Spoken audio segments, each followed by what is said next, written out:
This is a simple mathematical question. They are saying that we have two straight lines drawn perpendicular to each other in xy plane. So let us assume that this is our xy plane. These are the x's, and the perpendicular lines can be drawn like maybe this way, or they can be multiple ways. We just need to take care that they are perpendicular and they intersect the x-axis by making the angles alpha and beta. These are the acute angles, so we take them like this, alpha and beta.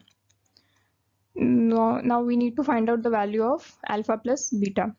So let us call this triangle as ABC, and we know that this is a right angle triangle, and hence the sum of all of its angles will be alpha plus beta plus this angle A, which is 90 degrees. In total, sum of all angles in a triangle is 180 degrees. So from this equation, we get the value of alpha plus beta equal to 90 degrees. So that will be our answer. This is a mathematical aptitude type of question. It has been given that the total revenue of a company during the period 2014 to 2018 is shown in this bar graph. If the total expenditure of the company in each year is 500 million rupees, we need to find out the aggregate profit or loss in percentage on the total expenditure of this company during this time period. So we have 5 years from 2014 to 2018, 14, 15, 16, 17 and 18. And in each of these 5 years, the investment or the expenditure made by the company is same, which is 500 million rupees. So in total, it would be 500 into 5, that is 2500 million rupees. Now, they are saying that the aggregate profit or loss that has been incurred. So for that, we need to look at this particular graph in which we have the revenue generated in each year against the year. So for 2014, the revenue is 500 million rupees. In 2015, we have 700, then 800, and finally we have 600 and 400 respectively for 2017 and 18. Hence, the total revenue generated by the company during this time period is, we sum this up to get 12, 20 and 30. So it is 3000 million rupees. Now the expenditure or the investment made by the company was 2500 million and the revenue generated is 3000 million. Hence the profit has been incurred by the company, and that is of 500 million rupees. But we need to find out the profit percentage. So that is given by profit upon cost price into 100. In this case, the cost price would be the expenditure or the investment made by the company. So that would be 500 million upon the expenditure, that is 2500 million into 100. Calculating this, we get 20. So the company has incurred a 20% profit during this 5-year period. So correct option would be A. This is a mathematical aptitude question. We have been given a figure which is an annular ring basically, which means one circle inside the other. The radius of outer circle is B and that of the inner circle is A. And they are saying that the annular space, which means this particular white area, which is the difference between these two circles, this space is painted with blue balls. These are those balls such that each blue ball touches both these circles. And if we can accommodate n such blue balls, or we can paint them in this particular white space, then what would be the leftover unpainted area? That is what we need to find out. So as we can see over here, these white spaces at the corners, these will be left out as the unpainted area. And we need to find out how much will that be. So for this, the approach we can follow is, first we can find out the total white area which has to be painted, this particular area, and then from that we shall subtract the total blue area, which means the painted area. So that would give us the answer. Now for the case 1, which is the total white area, that would simply be the difference of areas of these two circles. So we know the formula for area, which is pi r squared. So in this case, it would be pi b squared for outer circle and pi a squared for the inner circle. So that gives us the difference between their areas as pi times of b squared minus a squared. And now for the part 2, which is the total blue area, that would be n times of area of a single blue ball, because we can accommodate or paint n such blue balls. Hence the total blue area would be n times area of a single blue ball. But what is the area of a single blue ball? For that we need to know its diameter and the radius first.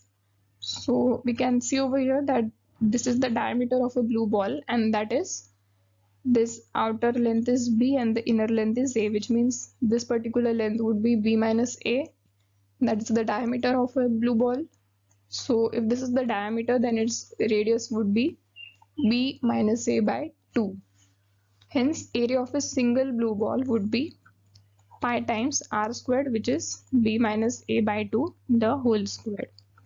And multiplying this with n, we get this thing, n pi by 4 into b minus a the whole square.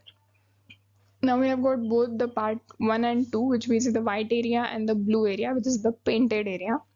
So now the unpainted area would be total area, which is pi times of b squared minus a squared. So total area minus the painted area, which is this blue area, n pi by 4 b minus a the whole square. That gives us, taking out pi common, we get b squared minus a squared minus n by 4 times of b minus a the whole square. So this is the unpainted area which would be left out after we are done with this operation.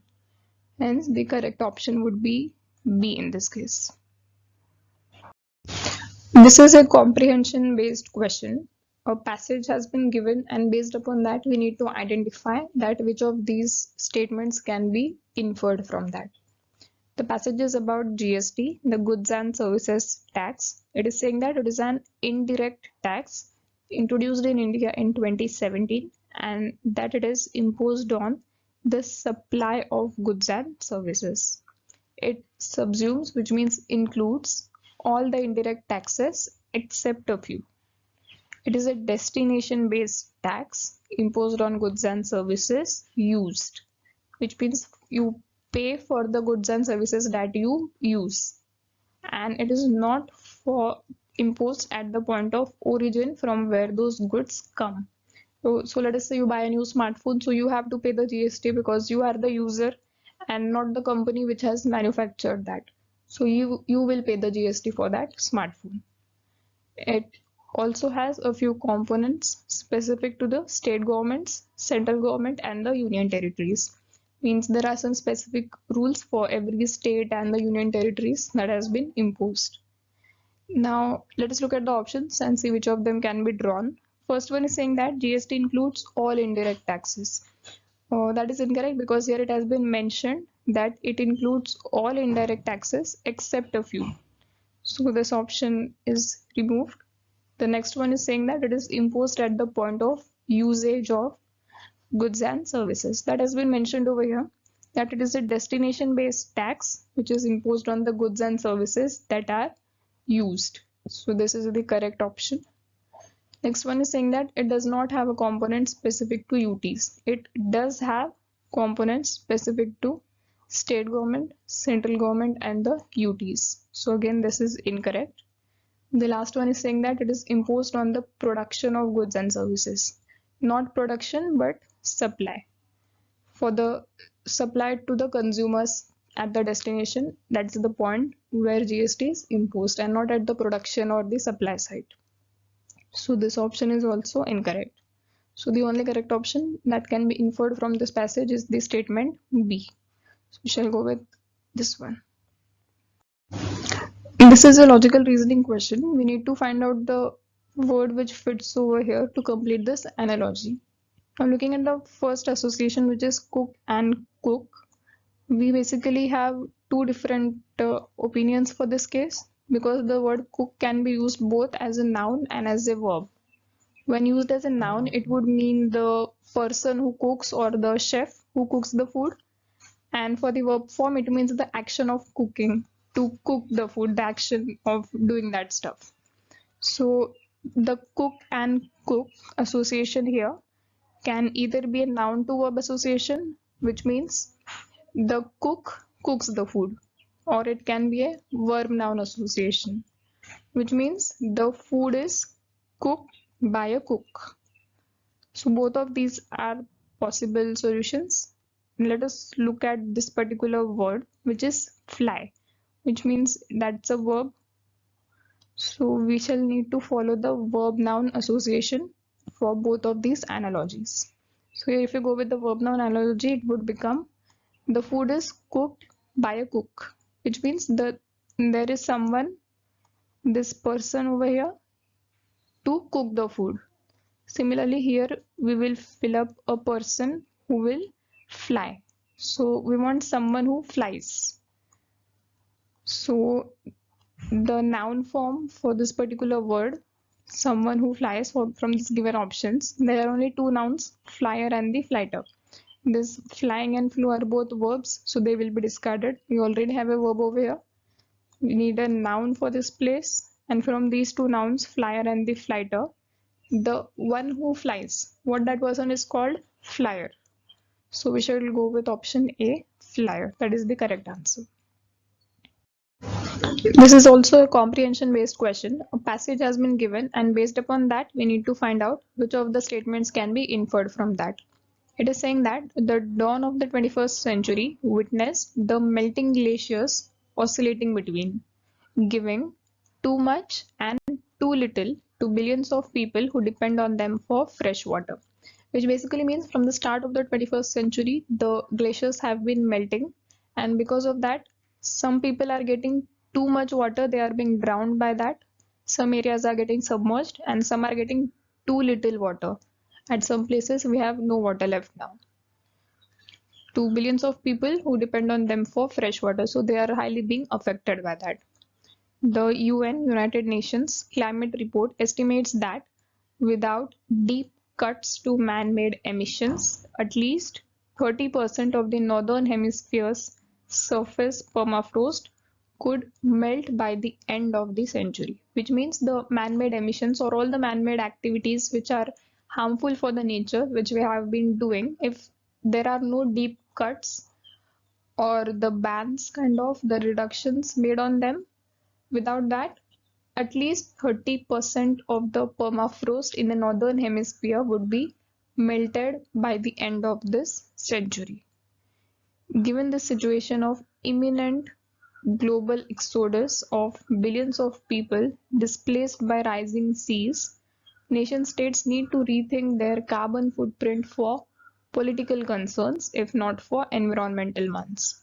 So this sentence means that imminent global exodus, which means this is definitely, the climate change is a serious concern and billions of people would be affected by that, and the places where there would be too much water because of the rising seas, the increasing water levels, those people would need to be displaced from there or evacuated from there, and this would put a political concern at least on the nation states, if not the environmental ones, because they are definitely more concerned of the political things rather than the environmental. So they need to reduce their carbon footprint in order to gain this political advantage at least, if not environmental. Because evacuating millions of people would definitely be a political burden on them. So now based upon this passage, let us check which of these options would be holding true. Nation states are responsible for providing fresh water to millions of people. Now, this particular statement may or may not be true. In general sense, it is actually true, but it is not getting inferred from this passage. So we shall not go with this statement, we will discard it. Billions of people are responsible for man-made emissions. Again, this statement is correct to some extent because each and every one of us is responsible for the emissions to some extent. But again, that is not the main thing being highlighted and inferred from this passage. So we shall not go with this option as well. Next one is saying nation states do not have environmental concerns. Now, to some extent, this can be drawn because the last one, it is saying that for political concerns, if not environmental ones, the states need to rethink their carbon footprint. So they are saying, at least for the political, they give more importance than environmental ones, but it is not said that they do not have any environmental concern. So again, the statement is not totally correct. Let us look at the last one. Billions of people are affected by melting glaciers. The statement is directly being inferred from the passage. Others might be there indirectly. This one has been directly said over here because the billions of people would be displaced by that and they would be getting too much and too little water. So definitely they are getting affected in some sense. Hence, this would be the best option to go with in this case. We'll go with option D. This one is a graph theory question, basically for finding out the minimum cost path between the source and destination. The description has been given as there are multiple routes to reach from node 1 to node 2, which means this is the source and this one is destination. The cost of travel on an edge between two nodes is given in rupees. So that has been mentioned over the edges. These 100, these are the cost of those edges. So we need to pay that particular cost when we use that edge. And also there are the nodes A to F, which are the toll booths. The toll price at these booths marked A and E is rupees 200 each, and for the other toll booths it is just 100 rupees. So basically if we cross any toll booth, then we shall need to pay this price. So there is a price for both the edges as well as the toll booths. So basically we need to find out the minimum cost path from node 1 to node 2 given all these constraints. So without applying any graph theory algorithm, let us simply have a look at all the possible paths we have in this case. We can have 1A, C and 2, this upper one. For this particular path, the cost would be 200 for the edge, 200 for the toll booth, 100 for this edge, then 100 for the booth C, then 100 for the final edge. So this gives us 700. The next path we can see is 1A2 directly. The cost of this path would be 200 for the edge, 200 for the toll booth A, then 200 for the last one. So this gives us 600. The next path we can see is 1B2. That would give us the cost as 300 for the edge, 100 for the toll booth and 200 for the edge. So that is again 600. The next one we see is 1FB2. It is a directed graph, so we need to take care of the edges direction.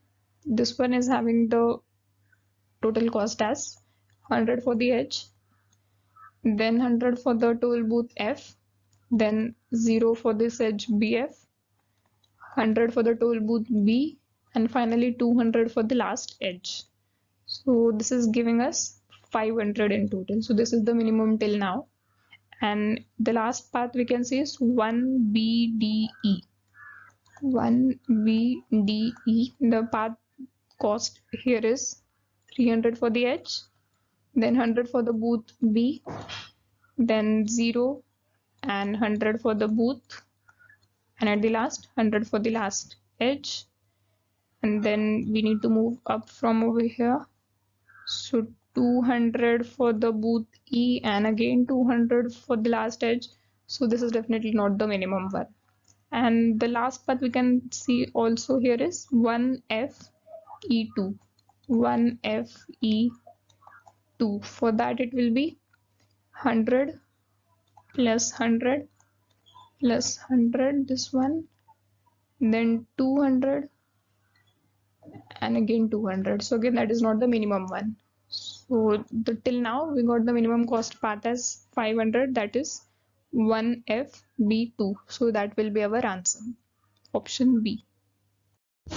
This is a general English question. A fill in the blank type of statement has been given and we need to fill it with the proper words to make the suitable meaning out of it.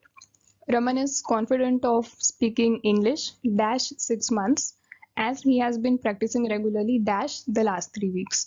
So basically this statement is trying to convey that in just 6 months he has become confident about English speaking because he has been practicing regularly in the last 3 weeks.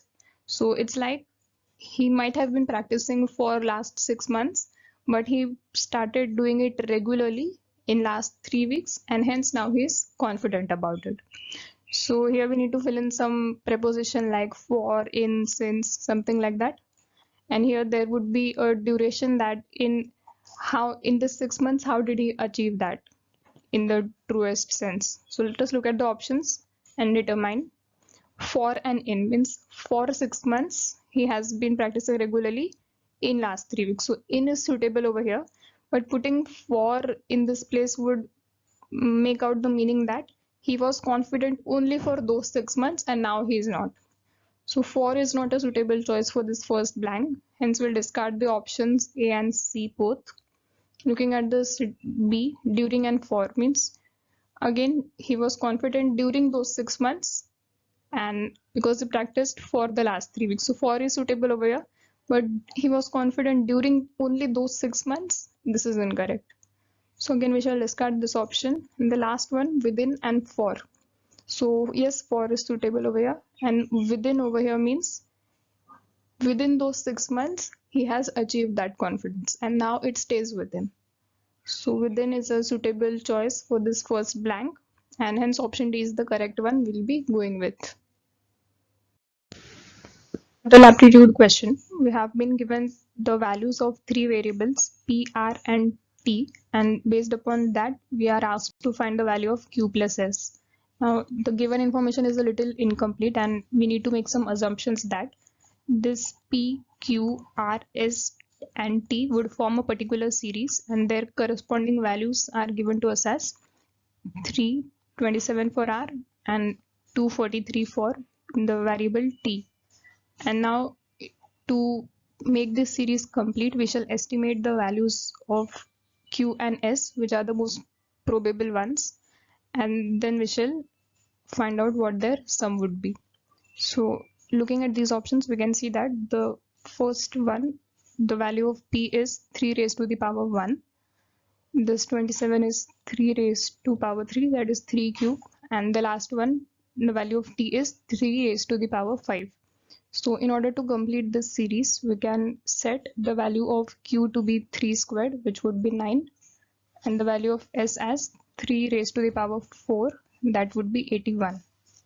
So now the sum of these two variables is 9 plus 81, which would be 90. So this is the most probable answer and we should go with option D in this case. This is a general English question. We need to complete this sentence with the appropriate ending. His knowledge of the subject was excellent, but his classroom performance was dash. Now the most suitable phrase that would complete this sentence has to be determined from these options. Good. Actually here the word they have used is but, which means it is something of a contradiction involved in this sentence. So his subject knowledge was excellent, but his classroom performance was, so here there would be some negative word coming up because we need to create a contradiction. So if we use good over here, then excellent and good are not contradictory, so this would not be the most suitable choice. Again, praiseworthy is in the positive sense, so that would be discarded. Extremely poor, excellent and extremely poor, they are opposites of each other. So his subject knowledge was excellent, but classroom performance was extremely poor. So this is a type of sentence we usually use that can be the correct option. The last one, desirable, again is in the positive sense. There is no contradiction. So the correct option is C, and that is we would be going with. This is a group theory question. We have been given G, which is a group having 35 elements, which means the order of this given group G will be 35. Now they are asking us that the largest possible size of a subgroup of G other than G itself. Why they have mentioned other than G? Because every group is also a subgroup of itself. So we don't have to consider that. other than that, we need to find out the largest possible size of a subgroup, which means the largest proper subgroup of G that is to be found out. We need to mention what would be its order. So now, since order of G is 35, what all are the possible subgroups of G? The possible orders for subgroup of G will be all the factors of 35, which are 1, 5, 7 and 35. But now they have said that we have to get only the proper subgroups, which means we would be excluding this size 35 because we don't have to consider G itself to be its subgroup. So if this 35 is eliminated, then other than that, we are left with 5 and 7. Why have we discarded 1? Because when we consider proper subgroups, generally we also discard 1. So if we discard 1 and 35 both, then we are left with these 5 and 7 as the possible candidates for being the proper subgroups of G. Then among these two, the largest possible size is 7. So for this question, we would be reporting 7 as the size of the largest possible subgroup of G. So the answer would be 7. This is a DBMS question based upon relational databases. We have been given 3 different relations: catalog, suppliers and parts, in which the S number along with P number, then S number over here and P number in parts, they represent the primary keys in the respective tables. Now we have been given an SQL query, which is select s.s number, s.s name from suppliers S. So this is our supplier table being referred to as S, and from this table we are selecting 2 attributes, S number and S name, but based upon some condition. Also, only the supplier table is not being considered. It has been taken along with this catalog C, which means we are taking both of these catalog and suppliers table together just as a cross product, but it is based on some condition. So we have a join operation between them with these 2 conditions applied. The first one is s.s number is same as c.s number, which means the S number attribute from this supplier table must be equal to S number attribute in the catalog table. So this is one of the joining conditions. And there is second condition that cost must be greater than something. So here we have been given a subquery. And when we look into the subquery, it is select average cost from catalog where P number is P4 grouped by P number. So we can understand by looking at this that it is an independent subquery. So we can evaluate this subquery separately, and then whatever the result we are getting, let us say you get some result as X. So you will simply replace it with X. And then the 2 joining conditions would be, this is the first one, s.s number equal to c.s number, and the second condition will be cost greater than X. So then depending on these 2 join conditions, we will perform a join between these 2 tables, and then from that we will extract these 2 required attributes. So that is how we can proceed with this. First, let us evaluate the subquery and let us see what is the result that we get. It is saying that select average cost from catalog where P number equal to P4. So as we can see in this catalog table, there are only 2 tuples in which P number equal to P4. These 2 marked in blue. These 2 tuples are having P number as P4. So only these 2 tuples we will be considering. So for these 2 tuples, we have to find out what is the average cost and group by P number. There is only one P number. So that is what the grouping attribute will be. So here we are getting the average cost as this 200 and 250. That is what we'll be using for calculating the average, and it gives us 225. So this is the average cost value that is returned by the given subquery. So we will simply replace the subquery with its result 225. So now we have got 2 joining conditions. First one is that both the tables must have same supplier number or S number. And the second joining condition is that the cost must be greater than 225. So now based upon these 2, let us perform the join between the two tables. So as we can see, let us clear out this stuff. So what are the tuples that satisfy all of the given conditions? Let us check out. First, we will be applying the second condition, that is cost greater than 225, because that will sort out the maximum number of tuples. We'll be left with the lesser number of tuples to be dealt with. So we can see the cost is greater than 225 in this one below. This is third and this is fourth. So there are only these 4 tuples we are getting in which cost is actually greater than 225. So now these 4 will be used for joining with supplier table. But which tuple of the supplier table? That will be determined using this first joining condition, that both the S numbers must be same. So as we can see in this first one, the S number is S2. So this tuple will be combined with the corresponding S2 tuple of supplier table, which means this one. As you can see, I've noted it down over here. S number as S2, supplier name as MS Balaji Furniture, and you can also note down the location and everything: Bangalore, P number, cost P5, cost 250.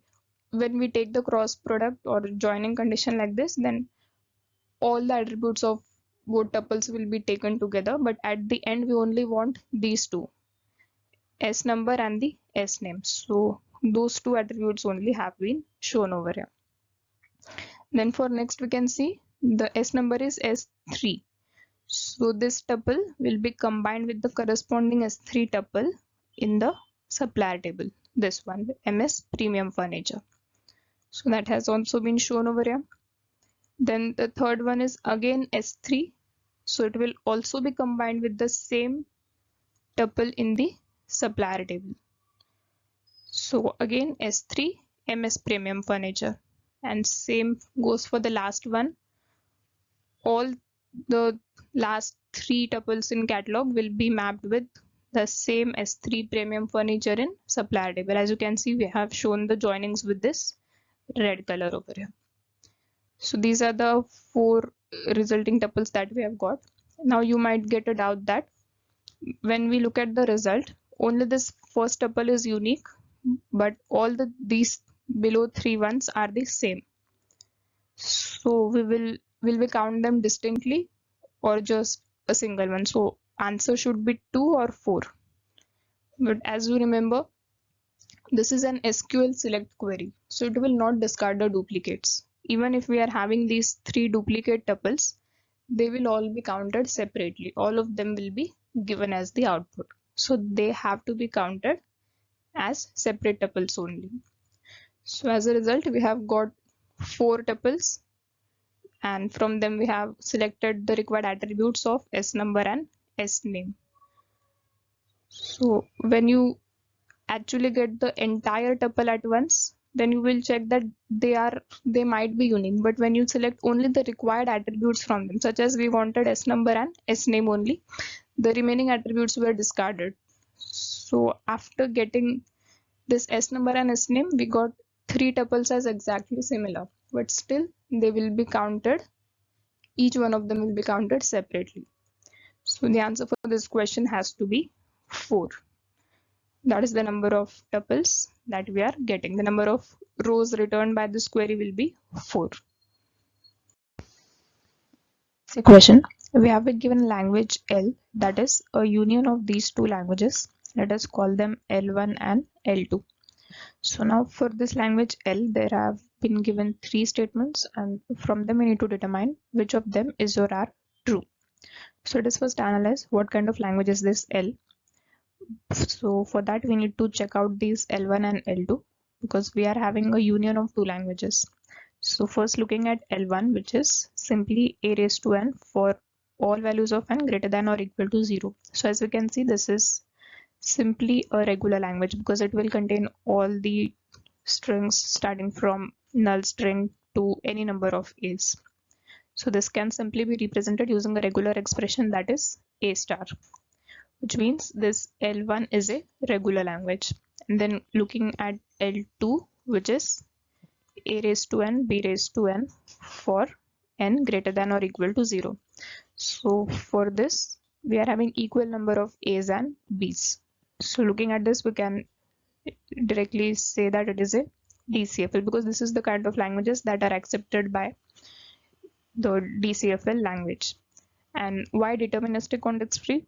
There is determinism because we cannot see any ambiguity in it. There are simply equal number of A's and B's, so there is no ambiguous decision to be made whether or not we have reached the midpoint kind of thing. So this L2 becomes a deterministic context free language. And our language L, which is a union of L1 and L2, so it is a union of regular language and DCFL language. And we know that a union of regular language with DCFL language also results into a deterministic context-free language itself, which means our language L is also a DCFL. So now based upon this, let us analyze the statements. First one is saying that L is a deterministic context free. That is what we have just derived. So it is true.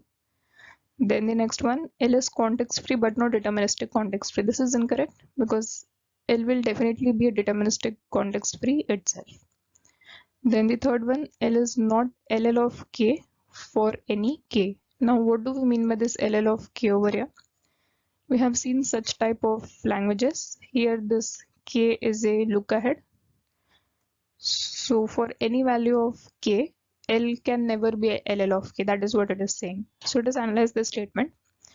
As we can see, L is consisting of strings of kind A star due to this L1, and it is consisting of strings of this type A raised to n, B raised to n for n greater than or equal to 0. So there are these two types of strings in our language L, and this is the reason what causes it to become non-deterministic. For example, when we encounter a string starting with two A's, then we cannot determine, just looking at these two characters, whether that string would be of the type A star or it will be of the type A raised to n, B raised to n. Which means just looking at two characters, you do not know what is there ahead of it. It is possible that this string is coming from language L1 if it is of this particular type, or it is also possible that it is coming from L2 and this is the midpoint, and after that B's will start. So it is of the type A raised to n, B raised to n, which means here we have considered K equal to 2, which means the look ahead of 2. So if we have some finite look ahead, we can still have some point in the future. After that, we cannot decide if it is coming from L1 or L2. So this is the cause of non-determinism in this language. So let us have a look at the statement. If we increase K, which means however large we make our look ahead, there will always be strings. There can still be the strings having more number of A's than the look ahead, which means this, when our K was 2, then this was our point of ambiguity. If we increase K to, let us say, millions, then also we can put one more A in it, and then after that there will be a point of ambiguity at which we will not know if it is coming from L1 or if it is coming from L2. So it will always be impossible to decide however large we make our look ahead. So this is the cause of non-determinism in this particular language, and that is what is making it not a suitable candidate for becoming LL of K for any value of K. And that is the reason why the statement third is also true. There is no value of K for which the language becomes LL of K, which means we are able to determine what type of language it is actually there. If we have two A's, then we must be able to for sure determine if it is coming from L1 or L2, or what will be the next character after that. That is what the job of a look ahead is. So that is not the case with our language L, and hence statements 1 and 3 would be true for that. And hence we will be going with this third option. This is a asymptotic notations question. We have been given the parameters a and b such that both of them are omega of 1 in complexity, and there is this recursive equation, that is t of n equal to t of n raised to 1 by a plus 1, and the base condition is that t of b equal to 1. So we can formulate this particular recursive equation in this way, that t of n is defined as t of n raised to 1 by a plus 1 for all the values of n other than b, but while n is equal to b, then t of n becomes 1. So this is our recursive equation, and now there can be different methods. We can go for the recursion tree method, or we can just go for the computational way. For example, as we have shown over here, this t of n is given as this particular equation as it was already mentioned, and after that if we go on to recursively apply the same formula upon that, then for this particular expression, if we consider this to be t of m, then that would be further decomposed into the next iteration of t of m raised to 1 by a plus 1, but only the difference would be that this m will again be n raised to 1 by a. So that is what we have written over here, t of n raised to 1 by a, and that again raised to 1 by a plus 1, and this plus 1 originally came here. So this can be simplified to give t of n raised to 1 by a squared plus 2. In the same way, after the third iteration, we get this particular equation, 1 by a cube and 3. So similarly, if we go for k iterations, then in the kth time we get this particular expression, t of n raised to 1 by a raised to k plus of k. So now we will try to accommodate it into the base condition. What is it? That t of b has to be 1. So for that, what we will be doing is we have to convert this particular thing, the parameter, into b. So that is what we have done over here, n of n raised to 1 by a raised to k equal to b. That is what we have evaluated over here. We will take log on both the sides, so that will give 1 by a raised to k log of n equal to log of b. So what does this convert into? We can write 1 by a raised to k equal to log b upon log n, and we know that log b upon log n can be written as log of b to the base n. So that is what we have right over here. So now what we are going to do is we are taking the inverse on both the sides, which means this 1 by a raised to k will get converted to a raised to k, and this log of b raised to n will convert into 1 by log of b raised to n, and this is nothing but log of n raised to b. Both are equivalent to each other.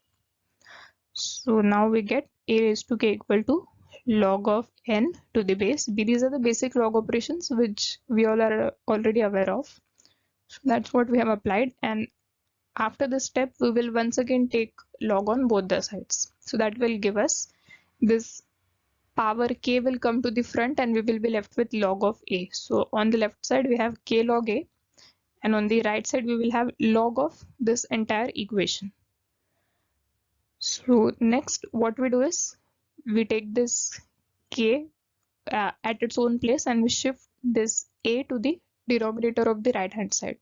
So that gives us, it will be log of n to the base b, and this to the base, this on the denominator, there is log of a. So now we will again take this log a from here and make it the base of the upper equation. So that will now become log base a and log of n to the base b. So that is what it will convert into. So we remove the bracket and we are simply left with the value of k as log to the base a, this expression. What is that? Log n to the base b. So that is the value of our k. What is it? Log to the base a. What is the value in it? Log of n to the base b. So now this is what will determine the complexity, or you can say the value of t of n actually. Since a and b both were omega of 1, so we can say that the value, or you can say the complexity of entire recursive equation determined in this particular way, gives us this first option, that is theta of log A, B and N, in the same order as we have derived it from there. So this is what first one will give us the answer for this particular question. First question, we have been given these two statements, and from them we need to determine which of the above statements is or are true. So let us have a look at the first one. It is saying that if L1 and L2 is regular, then both L1 and L2 means individually both L1 and L2 languages must be regular as well. That's what it's trying to say, which means we have two languages L1 and L2 such that their union is regular. So does that implies that both L1 will be regular and L2 will be regular? So let us take some examples and try to understand this. Let us have L1 to be something as A star. It is definitely regular. And then in this case, if we take L2 as something where A raised to P, where P is a prime number. So now this L2 is definitely not regular. L1 is regular. So their union L1 union L2 will definitely still be resulting into A star, and that is regular. So this was one of the contradictory examples where we had only L1 as regular, L2 was not regular, but still their union turned out to be regular. Or in the same way we can say that let us take L1 to simply be sigma star. And now whatever we take L2 as, if we restrict the alphabets to just A and B or whatever, then whatever combinations you apply for their in language L2, then still their union is always going to be regular because this L1 has accommodated everything. So again, this is an example where only one of the languages is regular, but their union is also regular, except that L2 is not. So this first statement definitely looks false. And now going to the second one, the class of regular languages is closed under infinite union. Again, this is a well-known property of regular languages that they do not satisfy infinite union. And the standard example that we give for such cases is that you can have a language such that on the alphabet set A and B you will have A, B, then A, B, B. You are taking union of all of these languages independently. Then triple A, triple B, and so on. So when we take union of all of these combined together, then at the end that results into this particular language, A raised to N, B raised to N, and some limitation on greater than 0 or 1, something like that. So now all of these languages, when taken independently, these are the strings basically for that language, and hence they are taken to be regular. If we have just a finite string having some, let us say A raised to 9 and B raised to 9, then this is a finite language. There is only one single string in it, so it will definitely be regular. And whatever the value we increase, A raised to K and B raised to K, as long as we keep it to be a finite language, it is going to be regular. And when we take union of all of these regular finite languages, then it results into this particular language, which we very well know is context free and not regular. So when we go on to take infinite union of many different regular languages, then it may be possible that the result is not always regular, and hence we'll be saying that it is the regular language class is not closed under infinite union, which means again this statement 2 is also incorrect. So we'll be going with option 4, that neither of the two statements is true. This question belongs to computer organization subject and was asked in grade 2020. So the question states, consider the following statements. First, daisy chaining is used to assign priorities in attending interrupts. When a device requests a vector interrupt, the CPU does polling to identify the source of interrupt. In polling, the CPU periodically checks the status bits to know if any device needs its attention. During DMA, both CPU and DMA controller can be bus masters at the same time. Okay, so let us take all of them one by one. So first statement is daisy chaining is used to assign priorities in attending interrupt. See what daisy chaining is. So daisy chaining method is basically used to assign the priorities.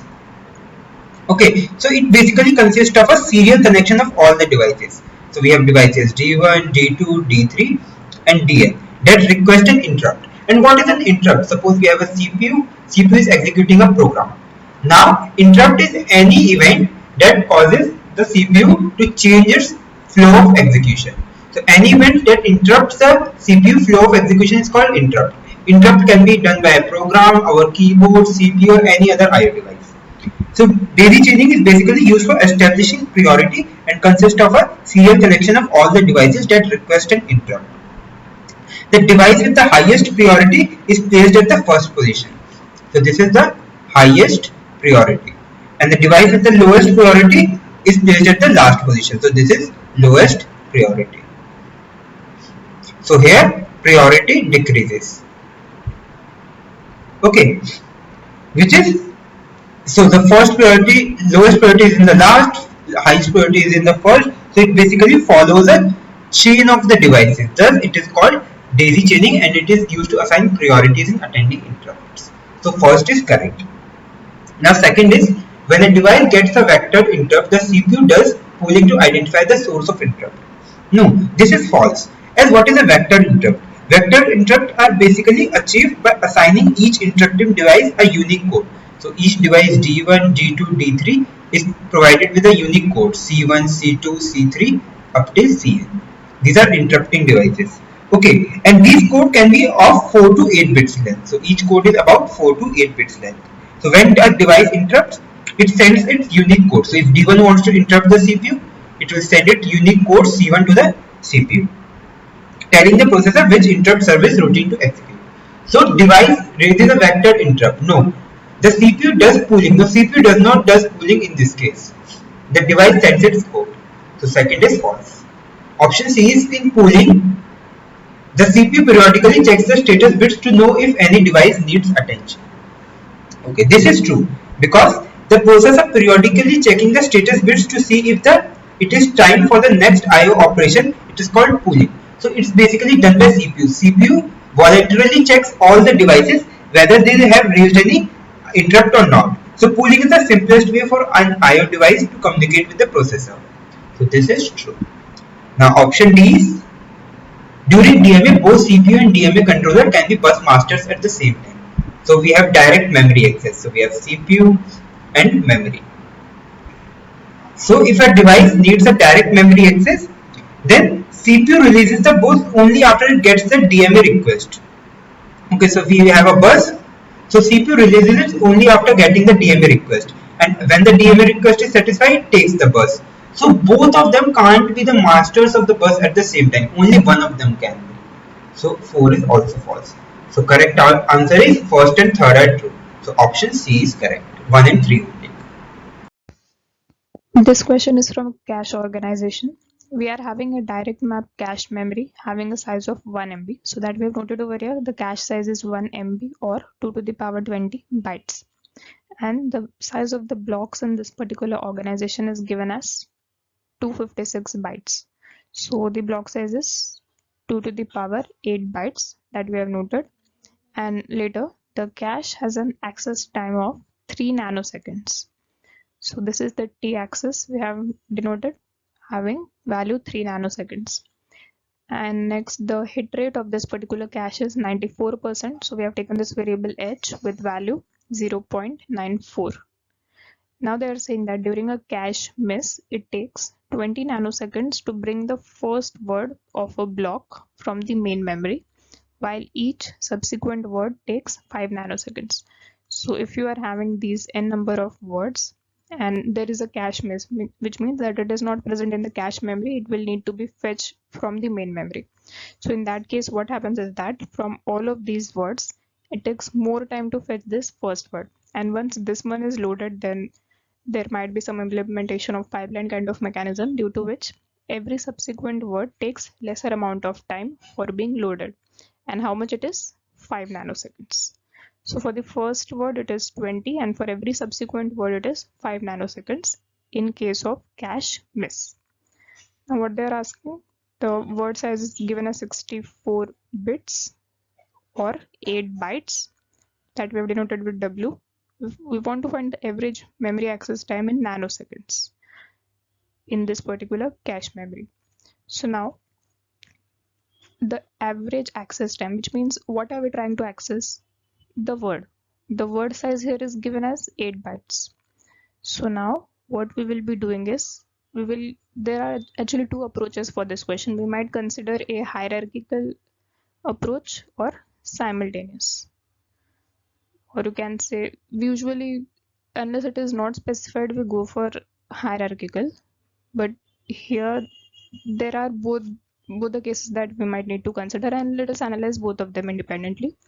What is the difference that they are giving? So first, if we go with the hierarchical approach, the first thing that we must be doing is, we will find out this T memory, which means in case of the cache miss, what is the access time that we need?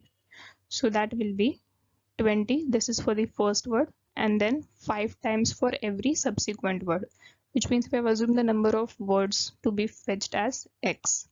So in that case, it will take 20 for the first and 5 times of x minus 1 as the total time required for fetching those words in case of a cache miss. So in our case, let us find out what it is. Now the block size is given as 2 to the power 8 bytes.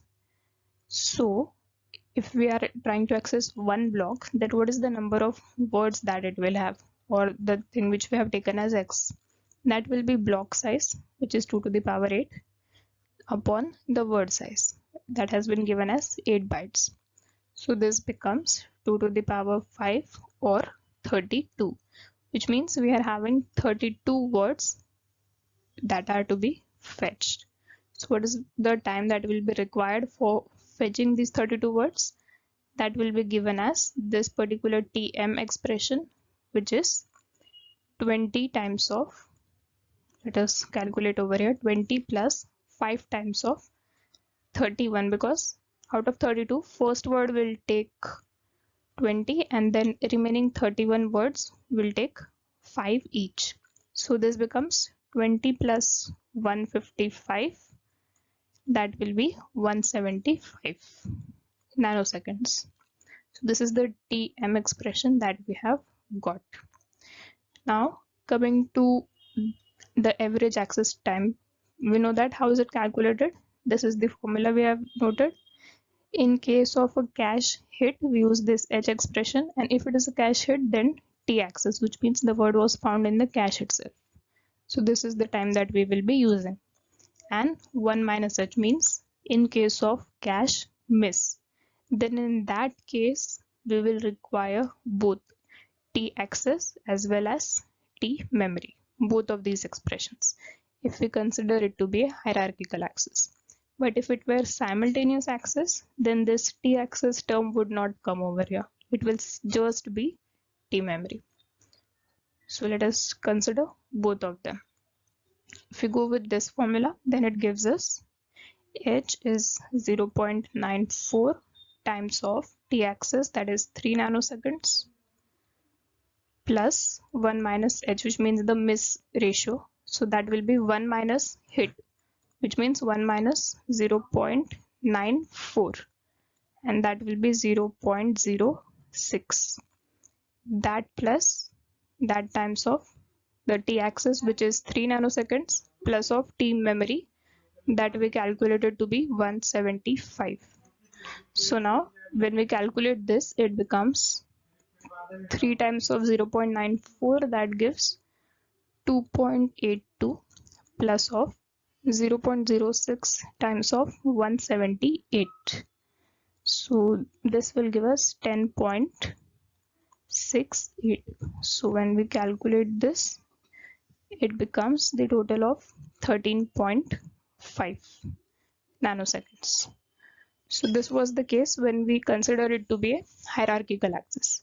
But if it were this case 2 of simultaneous access, then that would have become Same 2.82 plus. Now here instead of 0.6 into 178, we would just be considering 0.06 into 175.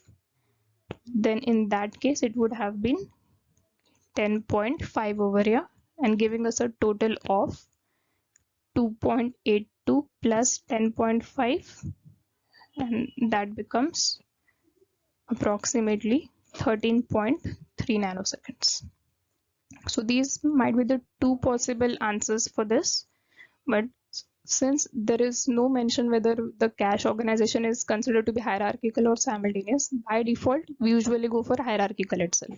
So we will be using this formula where we will use both t-access as well as t-memory in case of a cache miss, and hence the correct answer for this question using this particular calculation should be the 13.5 nanoseconds. So this is what we will be going with. This is an engineering mathematics question based upon sets and relations. We are having a relation R that is created on a set having three elements 1, 2 and 3. And it has been given that suppose a relation is chosen from R at random, which means R is set of all possible relations that can be created out of this set. So from the pool of all those relations, we have to pick up a relation at random and have to find out the probability that the chosen relation is reflexive, which means you will have a pool of relations and from that you will randomly pick up one relation and you have to report the probability of that relation being reflexive. So that is what this question is trying to ask. So how will we proceed for this? We know that it's a simply probability question. We will find out the number of reflexive relations and we will divide that by the number of total relations. That is what will give us the probability of a relation being reflexive. So now we need to find out both of these things independently. So how we'll do that? We have this set with three elements on which the relations are to be formed. So we will consider both the relations A and B made out of the same set having three elements 1, 2 and 3, which means the cardinality of both the sets is also same. Let us call them n. So now first let us find out the total number of relations that can exist between them. So how do we do that basically? What does a relation mean?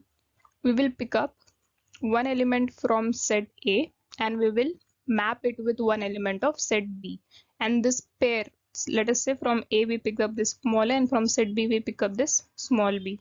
So this is what gives us a pair, and we will form all such pairs and then from those pairs we create out a relation, which means in our case, if we solve for the general case considering n to be the number of elements, then we will pick up one element from set A and we will pick up one element from set B. So there are total n times n, which is n square. So there are n square possible pairs of elements, and for every such pair we may or we may not include it in a relation, which means every pair has two choices, take or not take. And this is what gives us the total number of relations as 2 raised to the power n squared. This is the total number of relations that will be there in R, which means we have found out the denominator to be 2 raised to n squared. And now coming to the numerator part, that is the number of reflexive relations. How will that be done? First let us understand what is the reflexive relation. We know that relations of the type A related to A is called a reflexive relation, which means the same element must be chosen from both the sets. So for this what we'll do, we will go to set A and we will pick up one element. What is the number of ways of doing so? There are n elements, so n ways. And now coming to set B, we will not have any choice. If you have picked up, let us say 5 from set A, then you will also have to pick up 5 itself from set D, which means there is just a single choice. So this is what n into 1 equal to n gives us the number of reflexive pairs. and hence the number of reflexive relations to be found out would be given by those which are remaining out of this. We know that the property of reflexive relations is that all of these reflexive pairs have to be included for sure, which means let us say you have a relation like 1, 1, 2, 2, 3, 3. These three would be compulsory for this particular question. Other than these three pairs, you can have any other pair that is also allowed, which means for a relation to be reflexive, we have to compulsorily pick up all the reflexive pairs, and for the remaining pairs, you may or you may not take them. It is allowed. So let us find out what is the number of the pairs which are non-reflexive. We know that total number of pairs is n squared, and from that number of reflexive pairs is n. So n squared minus n is the number of non-reflexive pairs. So we may or we may not pick up anything out of them. Hence, each of this pair has two choices, pick or not pick. And that gives us a total number of non-reflexive relations to be 2 raised to n squared minus n. For example, here along with these reflexive pairs, we can have, let us say, 2, 3, 3, 1, 1, 2. Anything is allowed. This will also be called as a reflexive relation. So now, putting it all together, we will say that the number of reflexive relations has to be given as 2 raised to the power n squared minus n. Why so? Because we just saw that for a relation to be reflexive, there is no choice in case of reflexive pairs. They have to be picked up for sure. You can say there is only one way of doing so. So for reflexive pairs, only one way of picking them. But for these non-reflexive pairs, everyone has a choice. We can pick up or not pick up. And the number of such non-reflexive pairs is n squared minus n. And when each one of them is given a choice, that gives us 2 raised to the power n squared minus n base. So this is the number of reflexive relations that we can have. So we got the numerator as well. It is 2 raised to the power n squared minus n. So these are the in general values which you can also use in other questions. So now for this one, the value of n was 3. So let us substitute that and find out the answer. So for this one, the number of reflexive relations is 2 to the power 3 squared minus 3, which means 9 minus 3, 6. And number of total relations is 2 to the power 3 squared, that is 2 to the power 9. So this is 1 by 2 cube or 1 by 8 or 0.125. So this is what gives us the probability for a chosen relation to be reflexive. That is the answer. This is a DBMS question based upon ER diagrams. They are asking us which one of the following is used to represent the supporting many-one relationships of a weak entity set in an ER diagram. So we know that there are some rules in the ER diagram for representing different entities and the relations between them, and that we have mentioned over here, such as we have this rectangle thing for representing the entity inside which we write the entity name. For example, if you have an employee entity, then you will write that inside this box. So this is what we use for representing an entity, and for a relation between two entities, we use this diamond box. So you will have two entities like this, and between them you will have a relation. Similarly, an entity has some attributes, such as an employee can have employee ID, employee name, salary, all those things. So for them, we use the oval symbol. And if your entity or your relation is weak, then for such cases, we use the double bordered, or you can say the bold bordered thing, such as we have represented the weak relation over here, and here is an example at the bottom.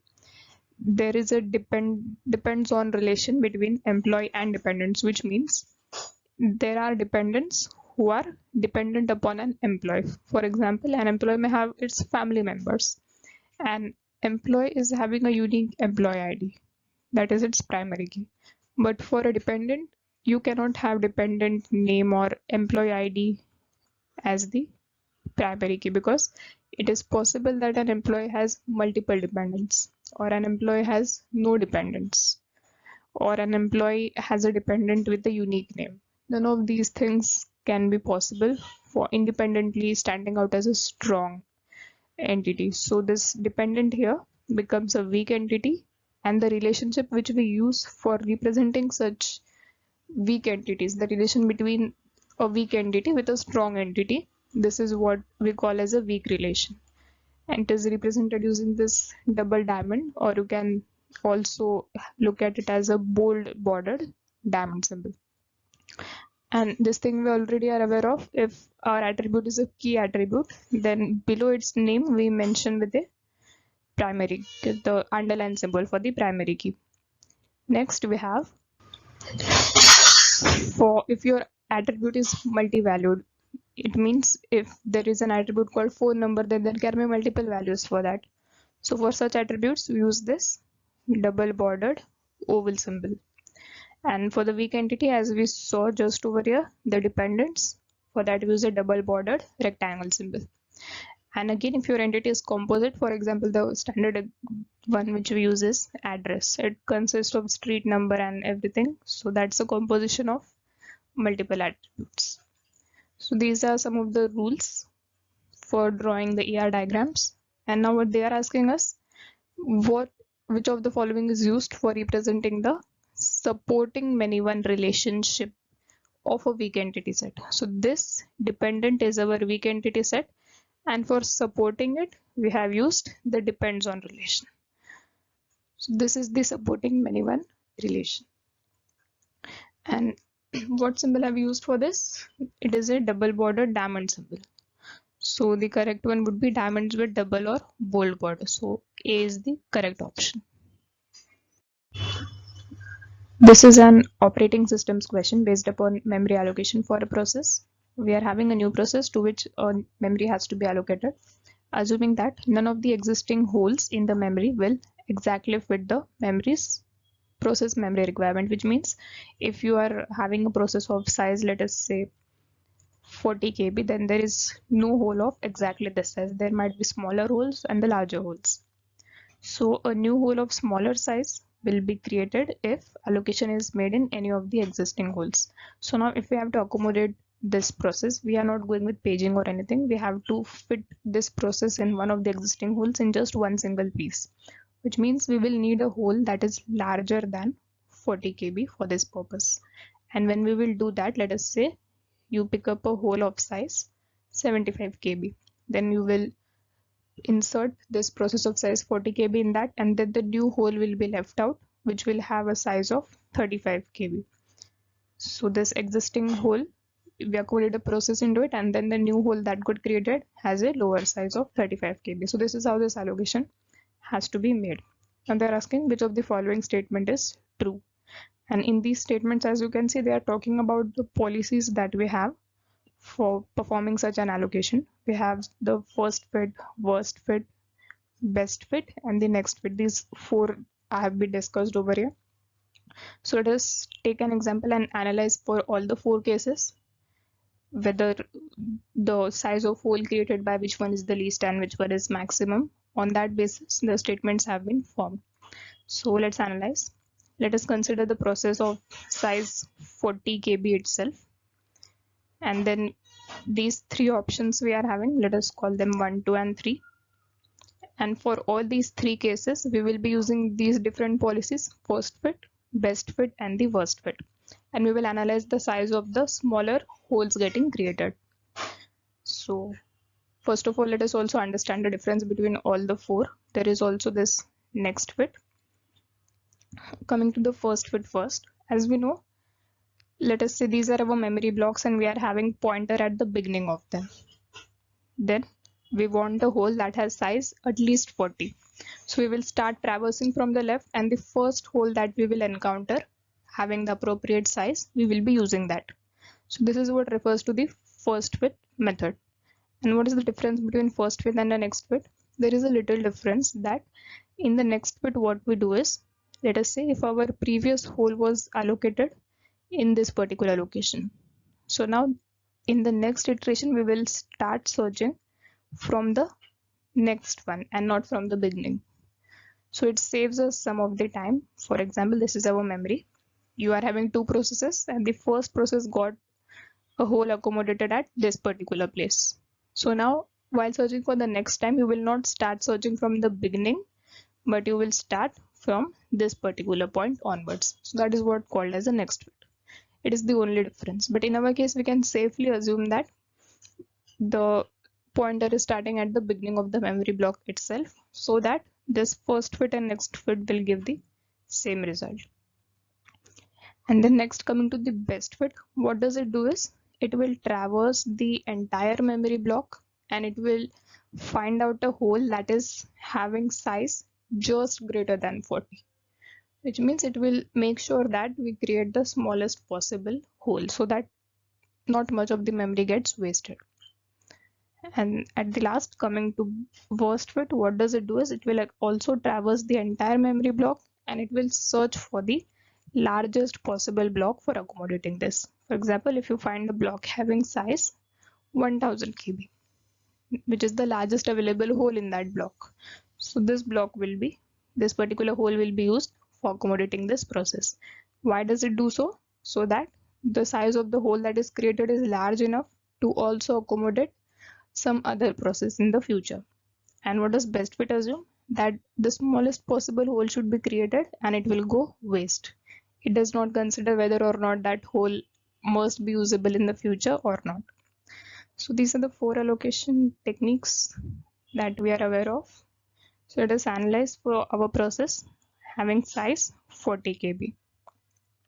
So in this first case, when we use the first fit, then the hole which we will be using is this, having the size 80. So the hole that will be created will have the size of 80 minus 40 equal to 40.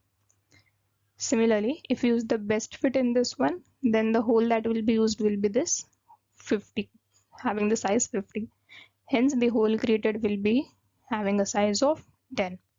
Similarly, coming to worst fit, it will use this 100, and hence the size of the hole that will be created is 100 minus 40 equal to 60. And what about next fit? It will give the same result as first fit itself, because we are considering the pointer to be starting at the first location itself. So now coming to the second example, when we apply first fit into this, the 50 sized hole will be used because that is what we encountered first. Hence the hole will be 10. Then coming to best fit, it will also use this 50 itself because that is the smallest possible hole. So here also hole size is 10. Coming to worst, it will use 100. So hole is 60. Now coming to the third case, when we use first fit, it will use 100.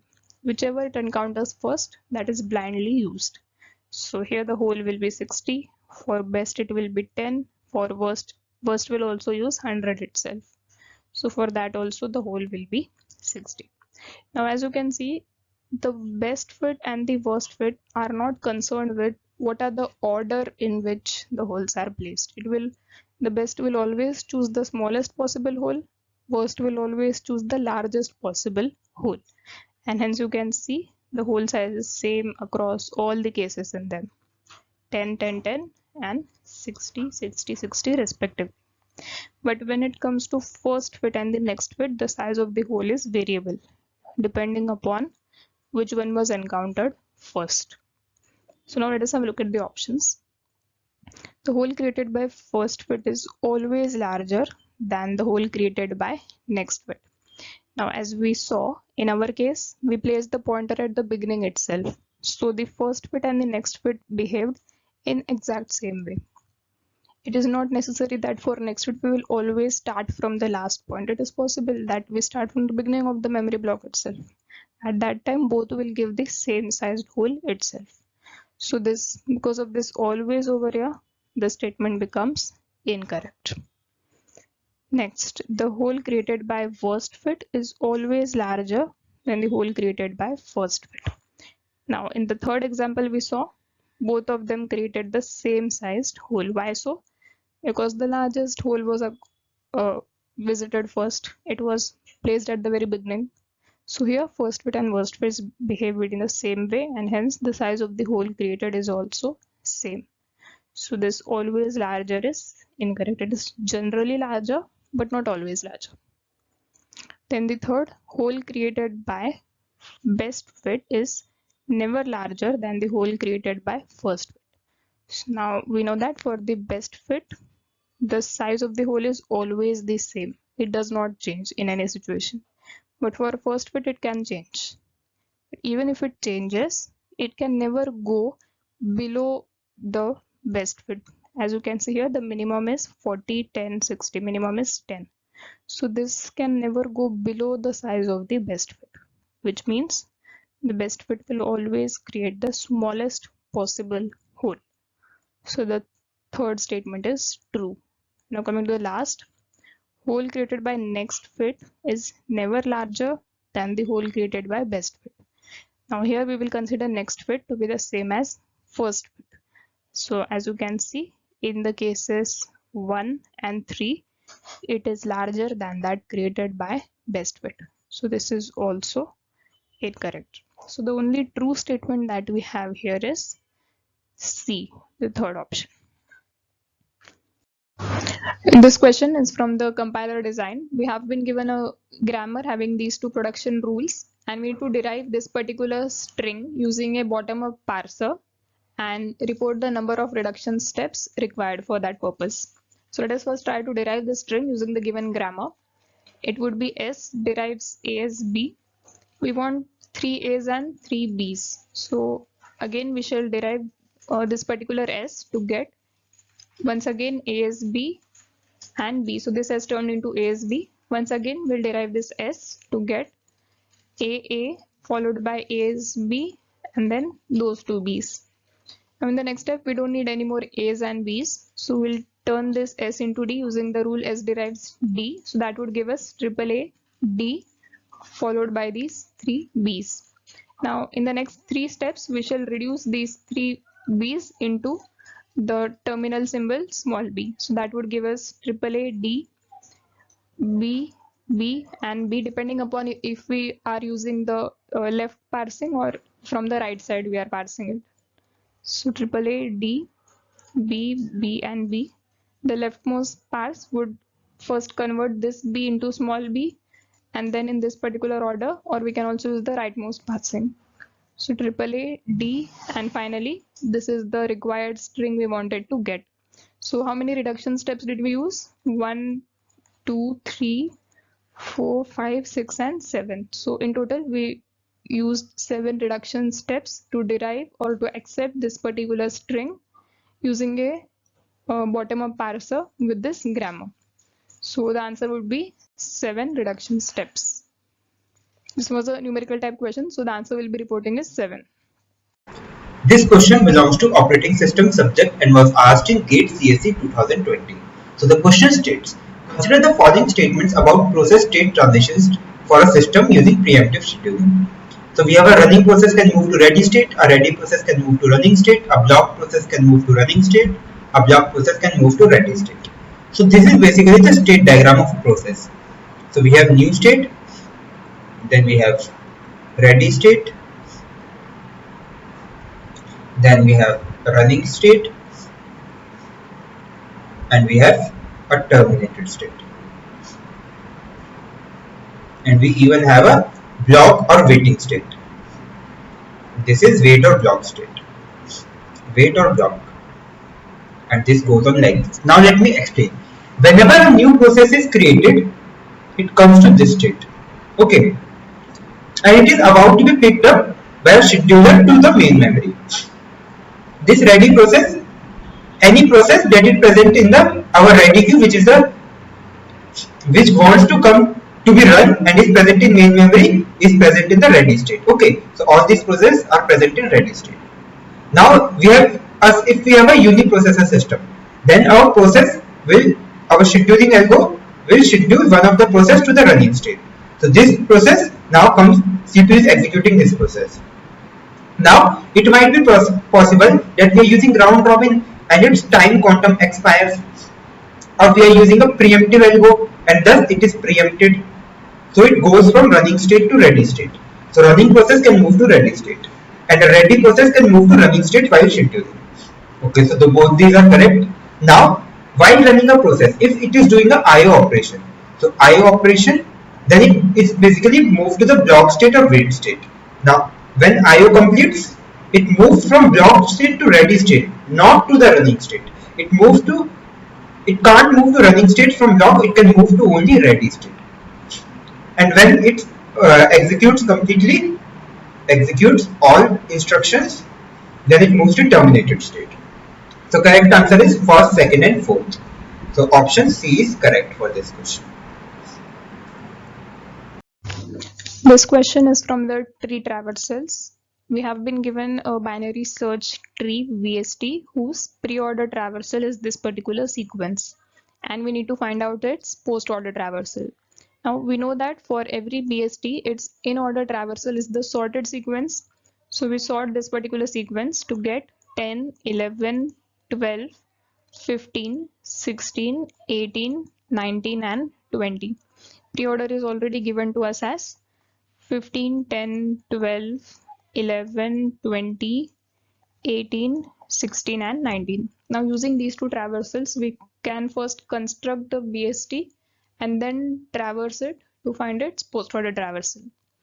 We know that the pre-order traversal first takes the root, then left subtree and then the right subtree, or the left and right children. For in order it is left, root and right.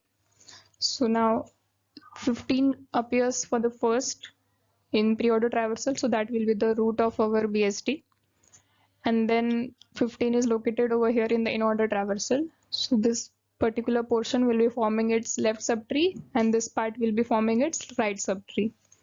So locating 10, 11, 12 over here, so these are its left and right subtrees.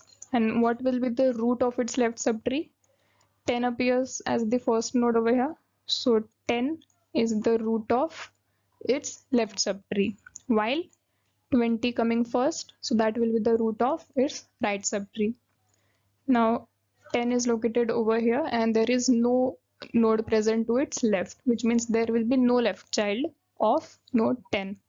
But to its right we have 11 and 12, and among them 12 comes next in pre-order, so that will be the root of its right subtree, and then 11 will come to its left. Since this is a BST, we'll definitely be having 11 to the left of 12 and not to the right. Now similarly, coming to 20, there is no right child, only the left child having 16, 18 and 19, and among them 18 is the root node. So 18 over here, and then we'll be having 16 and 19 to make it a BST. So this is our BST, and we'll now traverse it for finding its post-order traversal. Now we know that in post-order traversal, we write down the node's value when we visit it for the third time. So starting from here, 15 visited for the first time, 10 for the first time, 12. 10 is visited both for the first and second time over here because it does not have a left subtree. So two traversals are done for 10. Then coming to 12, first time, 11, first, second, third. 11 visited for the third time, we'll write down that. 12 visited second time, third time. Why third time? Because it does not have a right subtree, so we'll directly return from there and visit it once again, third time. Same third time for 10, write that down. 15 visiting for the second time, 20 for the first time, 18 first, 16 all three, first, second and third. So write that down. 18 for the second time, 19 first, second, third. Now we visit 18 for the third time. Then we visit 20 for second and then third time. So write that over here. Then we visit 15 for the third time. So this is our post-order traversal sequence: 11, 12, 10, 16, 19, 18, 20, 15. So that is what is given in option B. That would be the correct answer. This question belongs to Digital Logic Design subject and was asked in GATE CSE 2020. So the question states, a multiplexer is placed between a group of 32 registers So here we have a 32 register and a multiplexer. So these are 32 registers, R0 to R31. So a mux is placed between a group of 32 registers and an accumulator. Here we have our accumulator register, ACC, to regulate data movement, such that at any given point of time, the content of only one register will move to the accumulator. So what is the purpose of multiplexer? So multiplexer is many to one combinational circuit. So it will have many inputs and one output. And based on the select lines, so here we will have some select lines. Based on the select lines, only one of the input will go to the output. So there is a standard formula for this. If we have m select lines, then the number of input can be at max 2 to the power m, and we will have only one output. So the number of select lines needed for the multiplexer is, so here we have 32 inputs. So 2 to the power m equals to 32. Now what is m? M equals to log base to 32. M equals to log base to 32 is 2 to the power 5. So m equals to log base 2 of 2 get cancelled, we get m equals to 5. So we need 5 select lines for 32 registers to output the content of any one of the register to accumulator. So answer to this question is 5. This question belongs to data structure subject and was asked in GATE CSE 2020. So the question states, consider a double hashing scheme in which the primary hash function is, so we have a primary hash function h1k equals to k mod 23 and a secondary hash function is h2k equals to 1 plus k mod 19. The question states, assume that the table size is 23. So we have a hash table of size 23, which is from slot 0 to 22, which means our m value is 23. Then the address returned by probe 1 in the probe sequence. Assume that probe sequence begins at probe 0 for the key value k equals to 90. So what is this question stating? See, we have a hash table, we have a key 90, we need to find the slot in which 90 should come. Okay, but it might be possible that we are using a single hash function and we come to a position and that slot is full. Then in that case, we use the probe sequence to find the next available slot. Okay, so for double hashing, probe sequence goes like h1k plus I of h2k, where I will begin from, here it is given I begins from 0, 1, 2 up till the any number of sequence it can go. Okay, so suppose we come here and it is full, then we check at the next slot with I equals to 1. So it is asking for our second probe sequence. So for probe 1, it is asking the address return, which means the hash table index. So we have h1k. For probe second probe sequence, we have I equals to 1 for probe 1. For probe 0, we have I equals to 0, and for probe 1, we have I equals to 1. So we have h1k plus h2k. So what is our h1k? It is k mod 23, k is 90. So we have 90 mod 23 plus h2k is our 1 plus 90 mod 90. So what is 90 mod 23? So 23 into 1 is 23, 23 into 2 is 46, 23 into 3 is 69, 23 into 4 is 91, sorry, 92. So we need to find 69 minus 19. So it is 21 plus 1 plus what is 19 mod 90, 90 mod 19. So 19 into 1 is 19, 19 into 2 is 38, 19 into 3 is 57, 19 into 4 is 76, 19 into 5 is 95. So we need to find 90 minus 76. So it is 40. So its value comes out to be, so here we also have mod m, which is our mod of size of the hash table. So hash table size is mod 23. Here we have entire thing mod 23.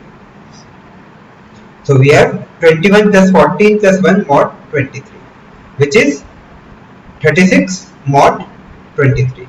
So it comes out to be 36 minus 23, which is 13. So correct answer to this question is 13, which means key 19 will go to the slot 13. We have slot 13, here key 90 will come. So correct answer is 30. This question belongs to engineering mathematics subject and was asked in GATE CSE 2020. So the question states, consider the functions. First is e to the power minus x, second is x square minus sin x, third is square root of x cube plus 1. Which of the following functions are increasing everywhere? See, how to find whether a function is increasing everywhere in a given range or not. So, in the given range, try to find the derivative, first derivative in range. Now, if the derivative comes positive always, then it is increasing in the range. If the derivative comes negative always, then it is decreasing in the range. If it comes positive at some values and negative at some values, so it is positive plus negative, then it is a combination of both increasing as well as decreasing. So it's neither strictly increasing nor strictly decreasing. So let us find the derivative. So what is dy dx of e to the power minus x? It is e to the power minus x into dy dx of minus x. So it is minus e to the power minus x. See here, it has a negative sign, so it will always be a negative value. So it is decreasing in the range, so not increasing. Now we have x square minus sin x. So what is dy dx of x square minus sin x? It is equals to 2x minus cos x. Now let us find the value at x equals to 0. So we get minus cos 0, which is equals to minus 1. So it has a negative value, and for our value 1, it has 2 into 1 minus cos 1, which is equals to approximately 1.45. So it is a combination of both negative and positive values. So it is both increasing and decreasing, and is not increasing everywhere. Third one is dy dx of square root of x cube plus 1. So it is equals to x cube plus 1 whole raised to power 1 by 2 dy dx. So it is equals to 1 by 2 into x cube plus 1 to the power 1 by 2 minus 1, which is minus 1 by 2, into dy dx of x cube plus 1, which is equals to 3x square. So it comes out to be 3x square divided by 2 into under root of x cube plus 1. So you can easily say that in the range 0 to 1, it will always be a positive value. So it is always increasing. So third one is always increasing. So our answer is option A. Third function is always increasing in the range 0 to 1. This question belongs to data structure subject and was asked in GATE CSE 2020. So the question states, what is worst case time complexity of inserting n elements to an empty linked list if the linked list needs to be maintained in sorted order? Suppose we have a linked list. So initially we have n items. So item is I1, I2, I3 up till In. So we need to insert them into a linked list, and at each point the linked list should be sorted. So first we will insert I1 by making a node. It can be done in order of 1. Okay, here we will have a data I1 and here we will have link which will be null initially. Now we will insert I2. So let us assume we have some physical values. So let us assume I1 is our 10. Now 20 comes. I2 is our 20. So we will create a link, make it point to null and make this one point to our second node. Okay, here we will put 20. It is already sorted. So what we will do, we will just check with the previous one. Okay, now let us suppose 5 comes. So we will create a node, put here 5, make it null, make this one point to this in order of 1. And then we will check 5 is less than 20, yes. So we will come here. Then we will check 5 is less than 10, yes. So what we will do is that we will move 5 over here. We will swap this, like 5 is less than 20, so we will move 5 here, 20 here. Then 5 is less than 10, so we will move 5 here, 10 here. So this is basically insertion sort. So at each step we are performing the insertion sort. So what will be the complexity? In the first case, complexity will be 1. In the second case, we may have 1 swap more, so complexity is 1. In the third case, we can have 2 swaps at max, so complexity is 2. If we have a fourth node, we can have 3 swaps. It goes on till n minus 1 swap. So complexity comes out to be 1 plus 2 plus 3 up till n minus 1, which is sum of n items, which is n minus 1 into n minus 1 plus 1 by 2, which is equal to theta of n square. So basically at each step we are performing each iteration of insertion sort. So we just need to check where is the exact position of that item, and in worst case it will take n time, as the length of the list can be n. So for n items, it will take n into n, which is n square. And this is the exact representation for this. So correct answer is option C, theta of n square. This question belongs to computer network subject and was asked in GATE CSE 2020. So the question states, assume that you have made a request for a web page through a web browser to a web server.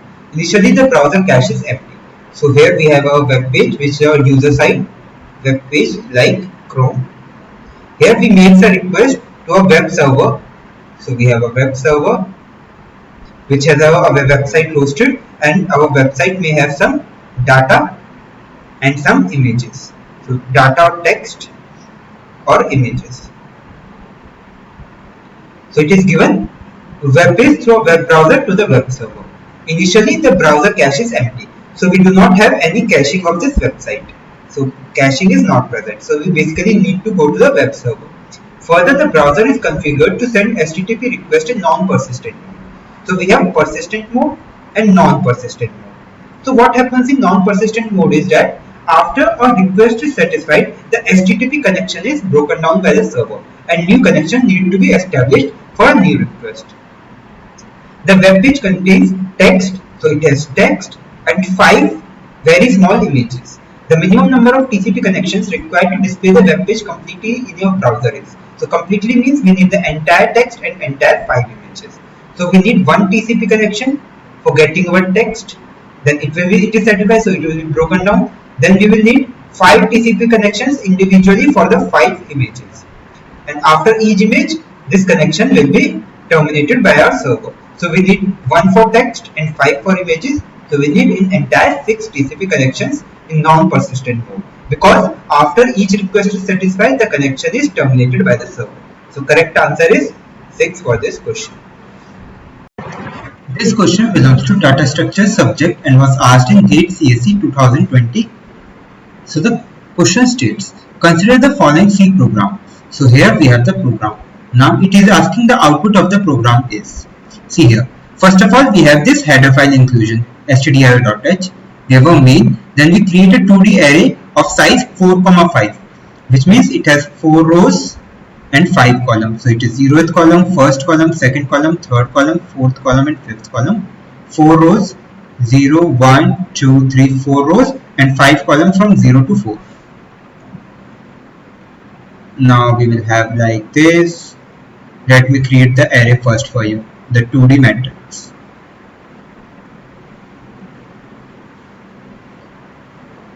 Okay. Now this is called A, which means the address A stores the starting address of this 2D array. So this is A of size 4 rows and 5 columns. Now the values which are stored here are 1, 2, 3, 4, 5, 1, 2, 3, 4, 5, 6, 7, 8, 9, 10. So basically this first one is the first row, this is the second row, this is the third row and this is the fourth row. Here we have 11, 12, 13, 14, 15. We have 16, 17, 18, 19, 20. Okay. And we need to find the value of this expression. So what is the expression? Expression is star of A plus double star A plus 2 plus 3 double brackets. Okay. So what will happen first? First we will come inside the brackets to evaluate the bracket. So first we will come inside this bracket, then we will come inside this bracket. So here we have 2 opening brackets. Yeah, this one is not part of this parenthesis. So this is our brackets. So first we have this opening bracket, then inside this we will evaluate this bracket. So first we need to evaluate this. Inside this, the precedence of star A is the highest. Okay, so we will evaluate star A. So what is A? A is basically the address of our 2D array, the starting address. What is star A? Star A means it is the address of the first 1D array inside the 2D array. So this is your first 1D array, this is second 1D array, this is third 1D array, this is fourth 1D array. So what is A? A is our address of 2D array. What is star A? Star A is basically the first 1D array. First 1D array inside our 2D array. Okay. Now what we have done? We have done star A. Star A means Inside this, what is the item? So it is 1. So star star A is 1. Now we will do 1 plus 2. So 1 plus 2 is 3. So this is our 3. So it gets changed to star of, or we can update it here only. We can write in place of this 3. So we will have A plus 3. Now let us see it again. What is A? A is our starting address of our 2D array. What is A plus 1? A plus 1 means skipping one entire 1D array. A plus 2 means skipping two entire 2D arrays. And A plus 3 means skipping 3 1D arrays and coming to this address. So A plus 3 gives us this address. Now we have star A plus 3. So star A plus 3 means we come inside this third 1D array inside our 2D array. Okay. So star is done. Now we have star of our address. So now we have, let us suppose x is the address of the first item. We have star of x plus 3. So what is x plus 3? X plus 3 means, x plus 1 means we will skip one item and come over here. X plus 2 means we will skip 2 items and come over here. X plus 3 means we will skip 3 items and come over here. Here we will have address of this position. So let us suppose it is y. So we will get star of y. Now star of y means the value which is present inside y, which is 19. So the answer to this question is 19. This question belongs to computer organization subject and was asked in GATE CSE 2020. So the question states, consider the following data part diagram. So here we have data part diagram. Now it is saying, consider an instruction R0, R1 plus R2. So R1 plus R2 is stored in R0. The following steps are used to execute it over a given data path. Assume that PC means program counter is incremented appropriately. The subscript R and W indicate read and write operations respectively. Okay, so here we have the instructions. Which of the following is the correct order of execution of above steps? The steps are R2 read, temp1 read, ALU add, temp2 write, R1 read, temp1 write, program counter read, memory address register write, MEM write, memory read, temp2 read, R0 write, MDR, memory data register read, and instruction register write. Okay, so here you can see that this third instruction followed by a fifth instruction. So third followed by fifth is basically our instruction fetch cycle. Okay, micro operations, and can be elaborated as follows. So for first, what will happen is that we will read the contented program counter and store it in memory address register. Right. Okay, so this is done by third instructions. Then in the memory data register, what we will write is the content at the memory location R, and then we will also increment our program counter. So program counter is incremented successfully. We have stored the value at program counter, we have read it and stored into a memory address register, and the value of at that memory location is read from memory address register. This location data is read and stored into memory data register, and program counter is implemented. Okay, then we have our fifth instruction. So what it does is that it then reads the memory data register, it reads it and store it into a instruction register write. So we will store our instruction from our memory to our instruction register.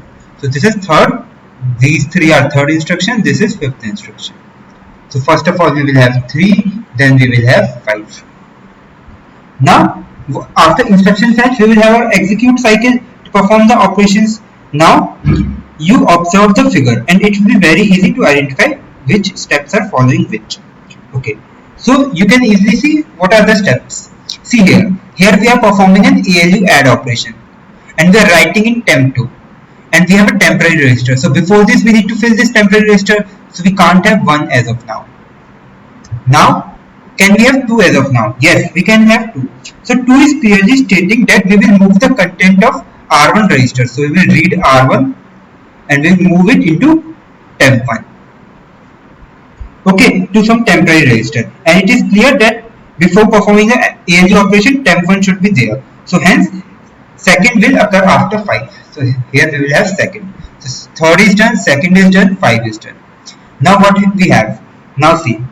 Now we will perform the ALU operation. Okay, and can take the second operand directly from R2.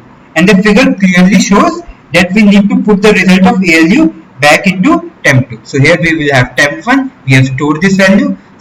Second one we can take directly from our register, and then we will store the result in temp2. So temp2, this step will occur after we have done our first step, because first the addition will be performed and then only we will have a result in temp2. So now we will perform the addition. So what will happen is that we will take our content of temp1 and then we will perform the read operation with R2 read. So we will read R2, we will read temp1 read, and we will perform the addition operation, and we will store this in temp2 write. Okay, so first operation will be done. So now we will have 1. So this is our instruction fetch, this is our, these both are combinedly instruction fetch. Now here we will perform the ALU operation. Here we will store the content in temp1. Here we will perform the ALU operation. And now what we have? Now we have our result in temp2.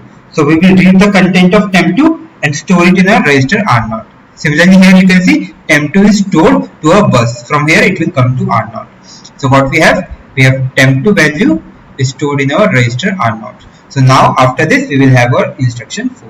What is this? This is storing. Okay, so first we have instruction fetch, then we have this execute operations, and then we have memory write back operation. Okay, so the steps are 3, 5, 2, 1, 4. So 3, 5, 2, 1, 4. So correct answer is option C. This question belongs to compiler design subject and was asked in GATE CSE 2020. So the question states, consider the following statements. Symbol table is accessed only during lexical analysis and syntax analysis. So compilation has following steps. First of all, we will have lexical analysis step. Then we will have syntax analysis. We will have semantic analysis. Then we have intermediate code generation. We have code optimization. And then we have target code generation. Okay, so this is basically used to convert our high level language into assembly level language. Here we will have an error handler which will handle any of the errors that occur during any phase of our compilation. Then we will have here symbol table. So symbol table will basically contain what are the various symbols or variables that are used during our entire compilation phase in the code. And we will be also having the addresses of the various functions that we have used. So it is basically used for translating or basically finding to another file whenever a function or a symbol is not present. So it is basically not only used during the lexical analysis and syntax analysis, but also during the other phase of the compilation. So first is false. Then we have compiler for programming language that suppose recursion necessarily need heap storage for memory allocation in the runtime environment. Yes, we need memory allocation in the runtime environment, which is dynamic memory allocation, because we will have activation record for functions which need to be created whenever there is a need in the runtime. But this can be achieved either through a heap or through a stack. As stack can also grow dynamically. We can have activation record filled in the stack. So dynamic memory allocation can be achieved both during using heap or stack. So only heap is necessary is not true. We can have stack too. So second is also false. Now third one says errors violating the condition any variable must be declared before its use are detection during syntax analysis. So suppose we have created a variable a equals to 5, but we haven't declared it. So suppose this we have something like we have used a variable in an expression, but we haven't declared it before. So what type of error is this? See, if we have a syntax analysis, we have syntax analyzer and we have semantic analyzer. So syntax analyzer checks for syntactically correct, whether the program is syntactically correct or not, and semantic analyzer checks for semantic errors.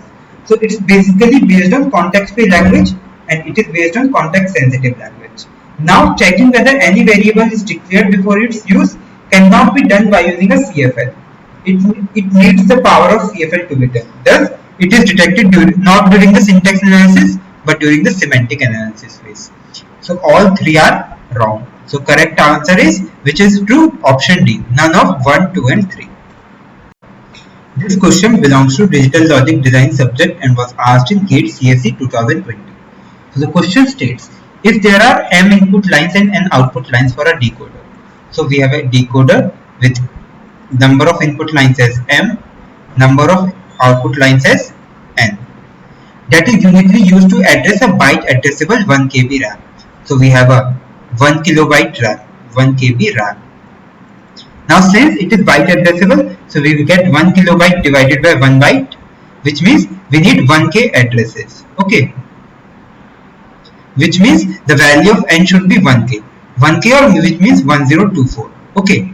Then the value of m and n is. So for a decoder, if we have m input lines, then we will have 2 to the power m output lines. So which means 2 to the power m equals to 1024. So what is m? M is log base to 1024, which is equals to log base to 2 to the power 10, which is 10 log base 2 of 2. Log base 2 of 2 is 1. So m equals to 10, m is 10, n is 1024. So what is 1024 plus 10? M plus n, it is 1034. So answer to this question is 1034. This question belongs to data structure subject and was asked in GATE CSE 2020. So the question states, what is the worst case complexity of inserting n square elements into an AVL tree with n elements initially? So what is our AVL tree? So AVL tree is basically height balanced binary search tree. So what is binary search tree? Binary search tree means for a node x, everything on the left will be less than x and everything on the right will be greater than x. But we can have conditions like 10, 11, 12, 13, 14, 15 and so on.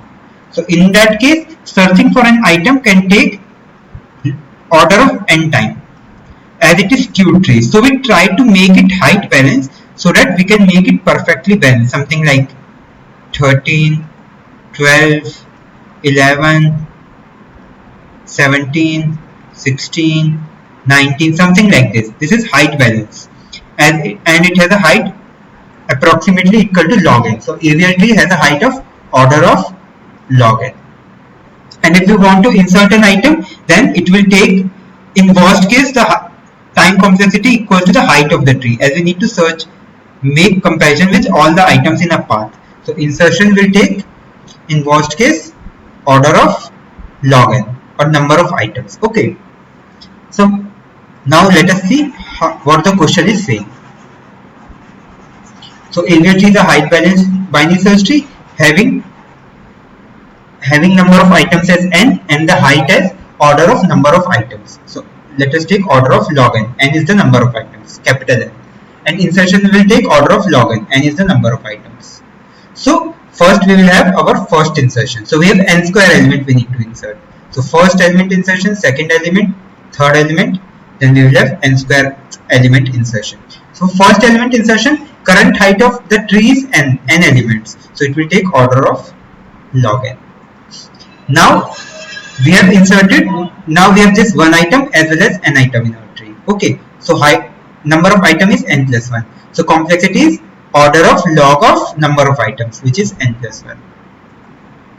Now for 3 items it will be order of log of n plus 2.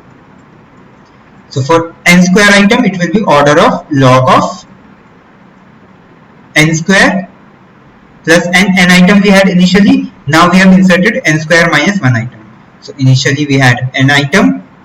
So see how many item it had. Initially it had n item. Now we have inserted n square minus 1 item. So height comes out to be log of n square plus n minus 1, which is this is our height.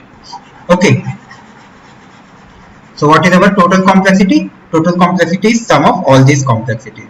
So it is order of log n plus order of log n plus 1 up till order of log n square plus n minus 1. Okay.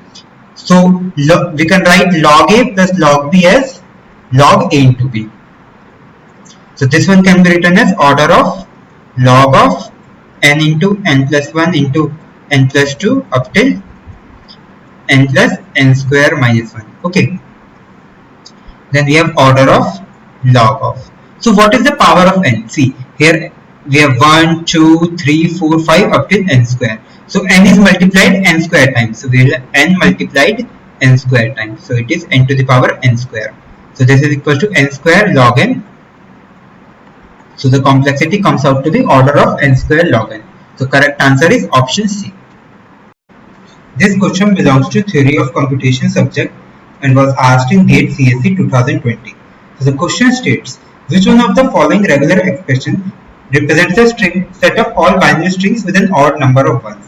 So odd number of ones means either 1, 111, 100, 11100 or anything like that, which means either it has 1 1, 3 ones, 5 ones, 7 ones and so on.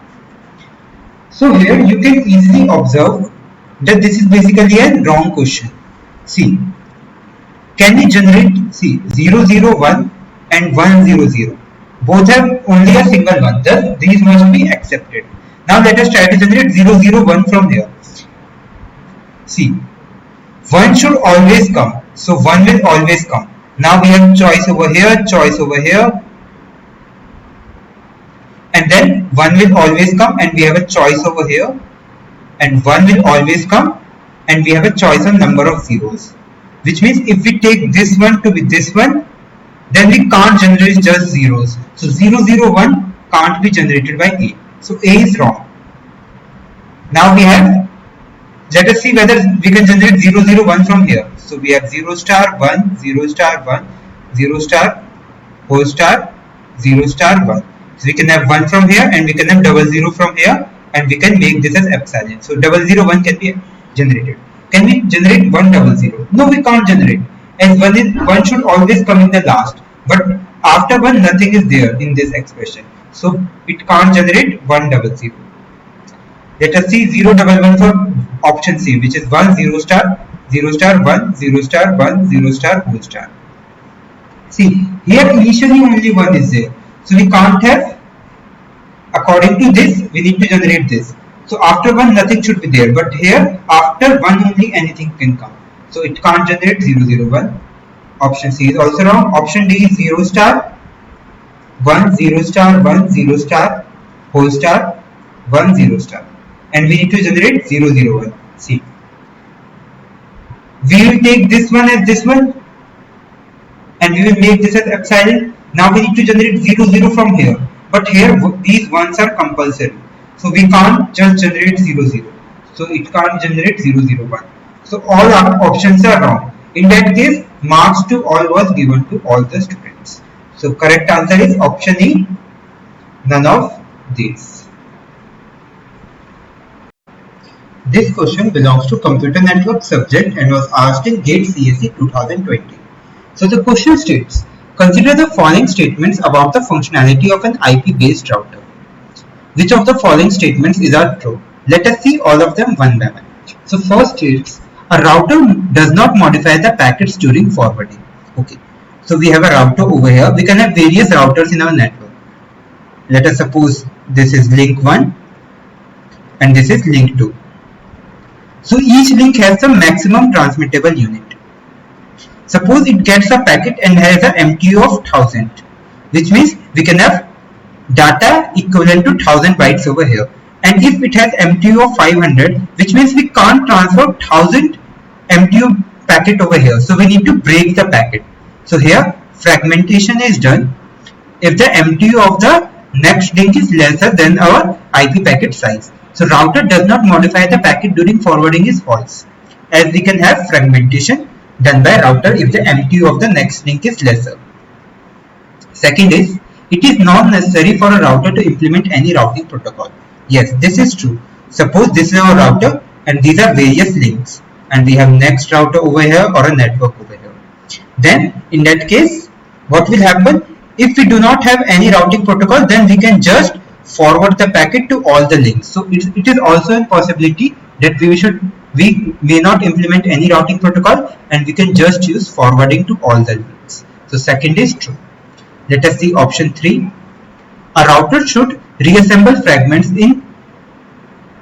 if the MTU of the outgoing link is larger than the size of the incoming packet. See, if we have router like this, we have an incoming packet. Let us suppose it has MTU 500, outgoing has MTU 1000, and then this is our destination, this is our source. We need to go from source to destination, but it is possible that our packets may follow different directions. Like it is possible that this packet P2 never came to this router. So in that case, if it will wait for reassembly, then it can't complete the reassembly as packets may follow different direction. So thus reassembly is done only at the destination and not at the intermediate routers. And router will directly forward, it will not reassemble the fragments. So option third is also false. So only 2 is true. So correct answer is option D, 2 only. This question belongs to computer organization subject and was asked in GATE CSE 2020. So the question states, consider a non-pipeline processor operating at 2.5 GHz. So we have non-pipeline processor and we have a pipeline processor. So non-pipeline is operating at 2.5 GHz. And it takes 5 clock cycles to complete an instruction. So cycles per instruction is equals to 5. CPI is 5. You are required to make a 5-stage pipeline out of this processor. So it is converted to a pipeline processor. Overheads associated with pipelining force you to operate the pipeline processor at 2 GHz. So its frequency is 2 GHz.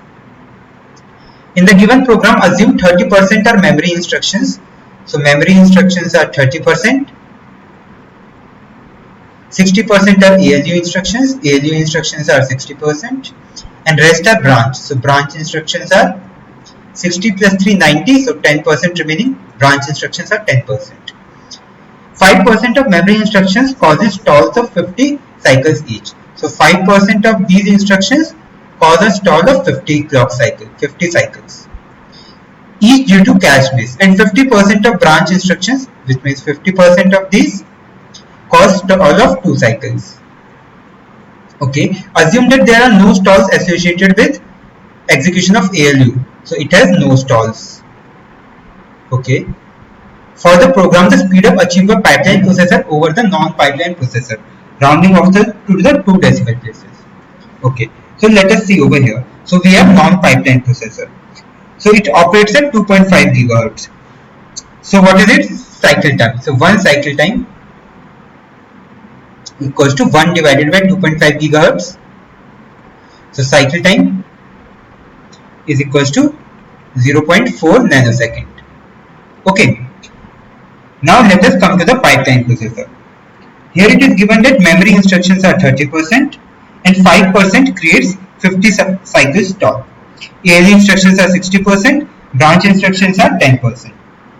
So what is our CPI for pipeline processor? It is equals to 1 plus what are all the extra stalls or cycles. So it is equals to 1 plus extra stalls due to memory instructions plus extra stall due to branch instructions, as ALU has no stalls. Okay, so it is equals to CPI equals to 1 plus. What are the stalls due to? We have 50 cycle stall. See, first of all we have 30% of the instructions are memory instructions, out of which 5% will cause a stall of 50 cycles, and 10% are ALU instructions, out of which 50% cause a stall of 2 cycles. So it comes out to be 1.85. So CPI comes out to be 8.85, 1.85. What is our execution time? So execution time is equals to CPI into clock time. So what is our clock time? Clock time is 4, CPI is 5. So it is for non-pipeline. So execution time for pipeline is, what is our CPI is 1.85 and our frequency is 1 by 2, which means 0.5. So what is our cycle time? Cycle time is 1 by 2 GHz, which is equal to 0.5 nanosecond. So execution time is 1.85 into 0.5. So what is our speed up? Speed up is equal to execution time for our, first of all, non-pipeline divided by execution time for pipeline. So execution time for non-pipeline is 0.4 into 5, and for pipeline it is 1.85 into 0.5. So speed up comes out to be approximately 2.16 up to 2 decimal places. So the answer to this question is 2.16 is the speed up to 2 decimal places. This question belongs to operating system subject and was asked in GATE CSE 2020. So the question states, consider the following set of processes assumed to have arrived at time 0. So arrival time is 0 for all the processes. Consider the CPU scheduling algorithms, shortest job first and round robin. For round robin, assume the process to be scheduled in the order P1, P2, P3, P4. If the time quantum for round robin is 4 milliseconds, then the absolute difference between the average turnaround time for SJF and round robin rounded off to 2 decimal places is. Okay. So what is a process? We have process IDs P1, P2, P3, P4. We have arrival times for all the processes as zeros. First of all, let us do for shortest job first. So in this, the shortest job is scheduled first at a given point of time. And their burst times are 8, 7, 2 and 4. Now let us draw the Gantt chart for this. So initially at time 0, all the processes are available. And it is non-preemptive algo, as SGF by default is non-preemptive. So first, the shortest burst time is of P3. So we will schedule P3 from 0 to 2.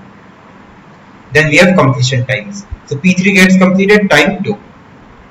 Now at t equals to 2, we have P4, P1 and P2. So then we have P4, which has the least burst time of 4 milliseconds. So 2 plus 4 is 6. P4 gets completed at 6. Then we have only P1 and P2 remaining. So P2 is less. So P2 gets scheduled. 6 plus 7 is 13. Then P1 gets scheduled. 13 plus 8 is 21. So P1 completes at 21. P2 completes at 13. So what is average turnaround time for this is for SJF. So turnaround time for SJF would be, what is turnaround time? Turnaround time is completion time minus arrival time. As arrival time is all zeros, so turnaround time and completion time is same for the algo. So completion time as well as turnaround time is same. So what is average turnaround time for shortest job first? It is 21 plus 13 plus 2 plus 6 divided by 4. So it comes out to be 10.5. Okay, now let us draw the Gantt chart for round robin. So we have turnaround time and completion time remains to be same for round robin also, as arrival time is 0. Now we have Gantt chart. This is for SGF and then round robin. So at t equals to 0, all are available, but we schedule in the order P1, P2, P3, P4. So P1 gets scheduled for the time 4 milliseconds. So P1 gets scheduled for 4 milliseconds, 0 to 4. So burst time left is 4. Now P2 gets scheduled from 4 to 8. So burst time left is 7 minus 4, 3. Now P3 gets scheduled. It has 4 milliseconds, but it needs only 2. So it gets scheduled till 10 and it remains 0. Then we have P4. So P4 gets scheduled from 10 to 40. Remaining is 0. Then these are completed, so we schedule P1, P2. So P1 gets scheduled again from 14 to 18 with remaining time as 0. Now P2 only has 3 remaining time. So P2 gets scheduled from 18 to 21. Now what are the completion time? P1 gets completed over here. We start from the backward. So P2 gets completed at 21. P1 gets completed at 18. Then we have P4 gets completed at 14. Then we have P3 gets completed at 10. So average turnaround time for round robin will be 18 plus 21 plus 10 plus 14 divided by 4. So it comes out to be 15.75. Now we have to find the difference among average turnaround time of SJF and round robin, which means we need to find the modulus value of 10.5 minus 15.75. So it comes out to be 5.25. So answer to this question is 5.25. Next question based upon process scheduling. We have been given 4 processes P1, P2, P3 and P4, and the scheduling algorithms used are shortest job first and round robin. Both of them are being considered. For round robin, the initial order in which they are executed is the same, P1 to P4, with time quantum of 4 milliseconds. We need to determine the absolute difference between the average turnaround times for these processes using the given scheduling algorithms. So first let us go with SJF. It is a non-preemptive algorithm. So we construct its Gantt chart and the table for the processes P1, P2, P3 and P4. All of them are having the arrival time as 0. The burst times are given in the table as 8, 7, 2 and 4 respectively.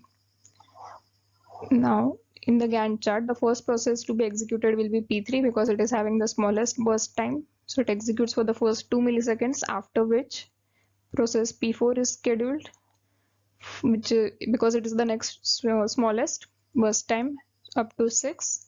Later on we have P2 for the next 7 milliseconds up to 13.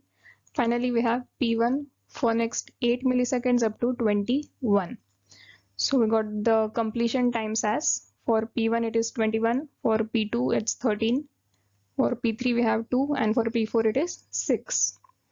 Now we know that the turnaround time is the difference between completion time and the arrival time, which means the total time that the process has spent during its execution. So here, since we have the arrival time is 0, the completion time and turnaround time would be same, and we get the average turnaround time as 21 and 13 is 34, 36 and 6, 42. So we get 42 upon 4, which will be 10.5 milliseconds. That's the average turnaround time we got for shortest job first algorithm. Now let us have a look at the round robin algo. For the round robin algorithm, we have the processes P1, P2, P3, P4, all of them with the arrival time as 0. Burst times were given as 8, 7, 2 and 4 milliseconds. Now the time quantum given is 4 milliseconds and the order in which they initially execute is P1 to P4. So initially we push P1 to this queue, and in the Gantt chart for the first 4 milliseconds it is executed, after which its burst time decreases to 4, the resulting burst time. And up to 4 milliseconds all of its the remaining processes P2, P3 and P4 had arrived, so they are pushed next in this queue, and after execution this P1 is popped off and pushed in the back. Next we execute P2 because that is to the front of the queue for the next 4 milliseconds up to 8, after which its burst time decreases to 3. It is popped out from here. All the processes are already pushed, so we push 2 from the other end. Next we execute P3 for just 2 milliseconds up to 10 because we take the smallest of the burst time and the time quantum. So now it is executed just for 2 milliseconds and its resulting burst time has become 0. It is popped off and no need to push that again. Next we have P4 for the next 4 milliseconds up to 14, after which it becomes 0, popped off, no need to push again. Then we have P1 for the next 4 milliseconds up to 18, after which it becomes 0, and finally we have P2 up to 21. So now all the processes are executed. Let us note down their completion times. For P1 it is 18, for P2 it is 21, for P3 10, for P4 14. Again over here the completion time and the turnaround time will be same since arrival time is 0 for all the processes. So we find out the average turnaround time from these. Let us sum them up. 8 and 1, 9, 4, 13, 3, 1, 2, 3, 4, 5, 6, 63 by 4. We get this as 1 and 2, so 15.37. So this becomes 15.75 milliseconds. So for round robin algorithm, this is the average turnaround time that we got. And for the shortest job first, which we earlier saw, it was 10.5 milliseconds. And we wanted to find the absolute difference between the two, so we simply subtract these two to get 5.25 milliseconds. That is the absolute difference between turnaround times for these two scheduling algorithms. So this will be our answer. This was a numerical type question whose answer will be 5.25. This question belongs to data structure subject and was asked in 8 CSE 2020. So the question states, let G equals to V comma E be directed weighted graph with weight function W defined from E to R, which means each edge is a real value weight. For some function f from V to R for an edge U comma V belonging to E, define W dash UV as WUV plus FU minus FV. Suppose we have a graph like this. So this is a graph G. It has vertices V1, V2, V3 and suppose V4 and V5, and it has V6, V7 and V8. This is V5 only. And let us suppose it has edge weights E1, E2, E3, E4, E5, E6, E7. So see, here it is given. It is directed weighted graph. Let us suppose it is directed and it is weighted as we have weight of each edge. Okay. With weight function W from E to R. So these EIs are all real values.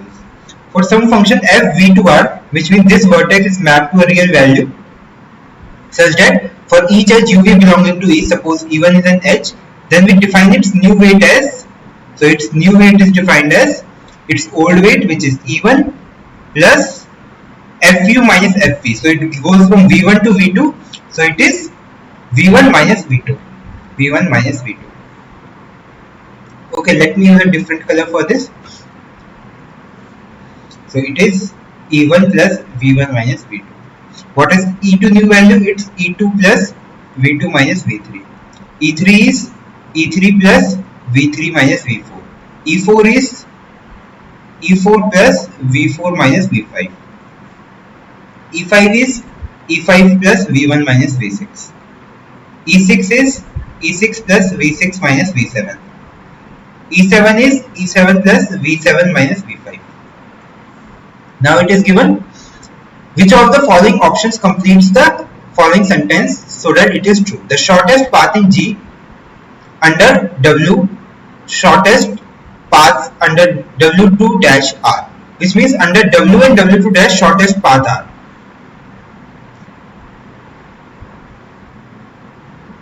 Which means if we have a shortest path in W and W dash, then they are equal for, so shortest path in G under W R, shortest path under W dash 2. For every V belonging to R, if and only for all U belonging to V, FU is positive. If and only for all U belonging to V, FU is negative. If and only if FU is the distance from S to U in the graph obtained by adding a new vertex S to G and edges of zero weight from S to every other vertex of G. See here, this question has answer as option A. Why? I will show you. Suppose initially we had V1 to V5 shortest path using vertices V2, V3 and V4. So what was the weight? It was V1, V2, E1 plus V2, V3, E2 plus V3, V4, E3 plus V4, V5 which is E4. Now what is the new weight? So new weight between these two vertices. So it was one of the path. So it has cost 1 and another path was E5 using this one. V1 to V5 using V6 and V7. So its cost was C2 was E5 plus E6 plus E7. Now what is our modified C1?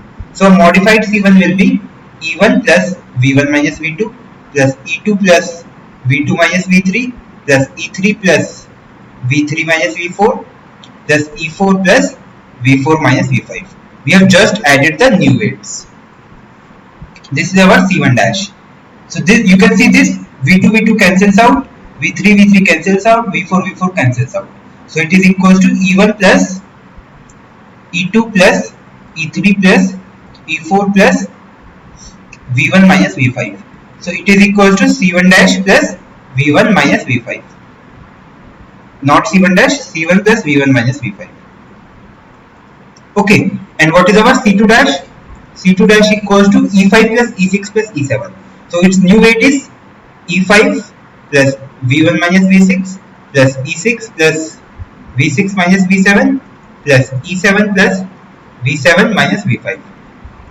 So this V7 V7 cancels out, V6 V6 cancels out.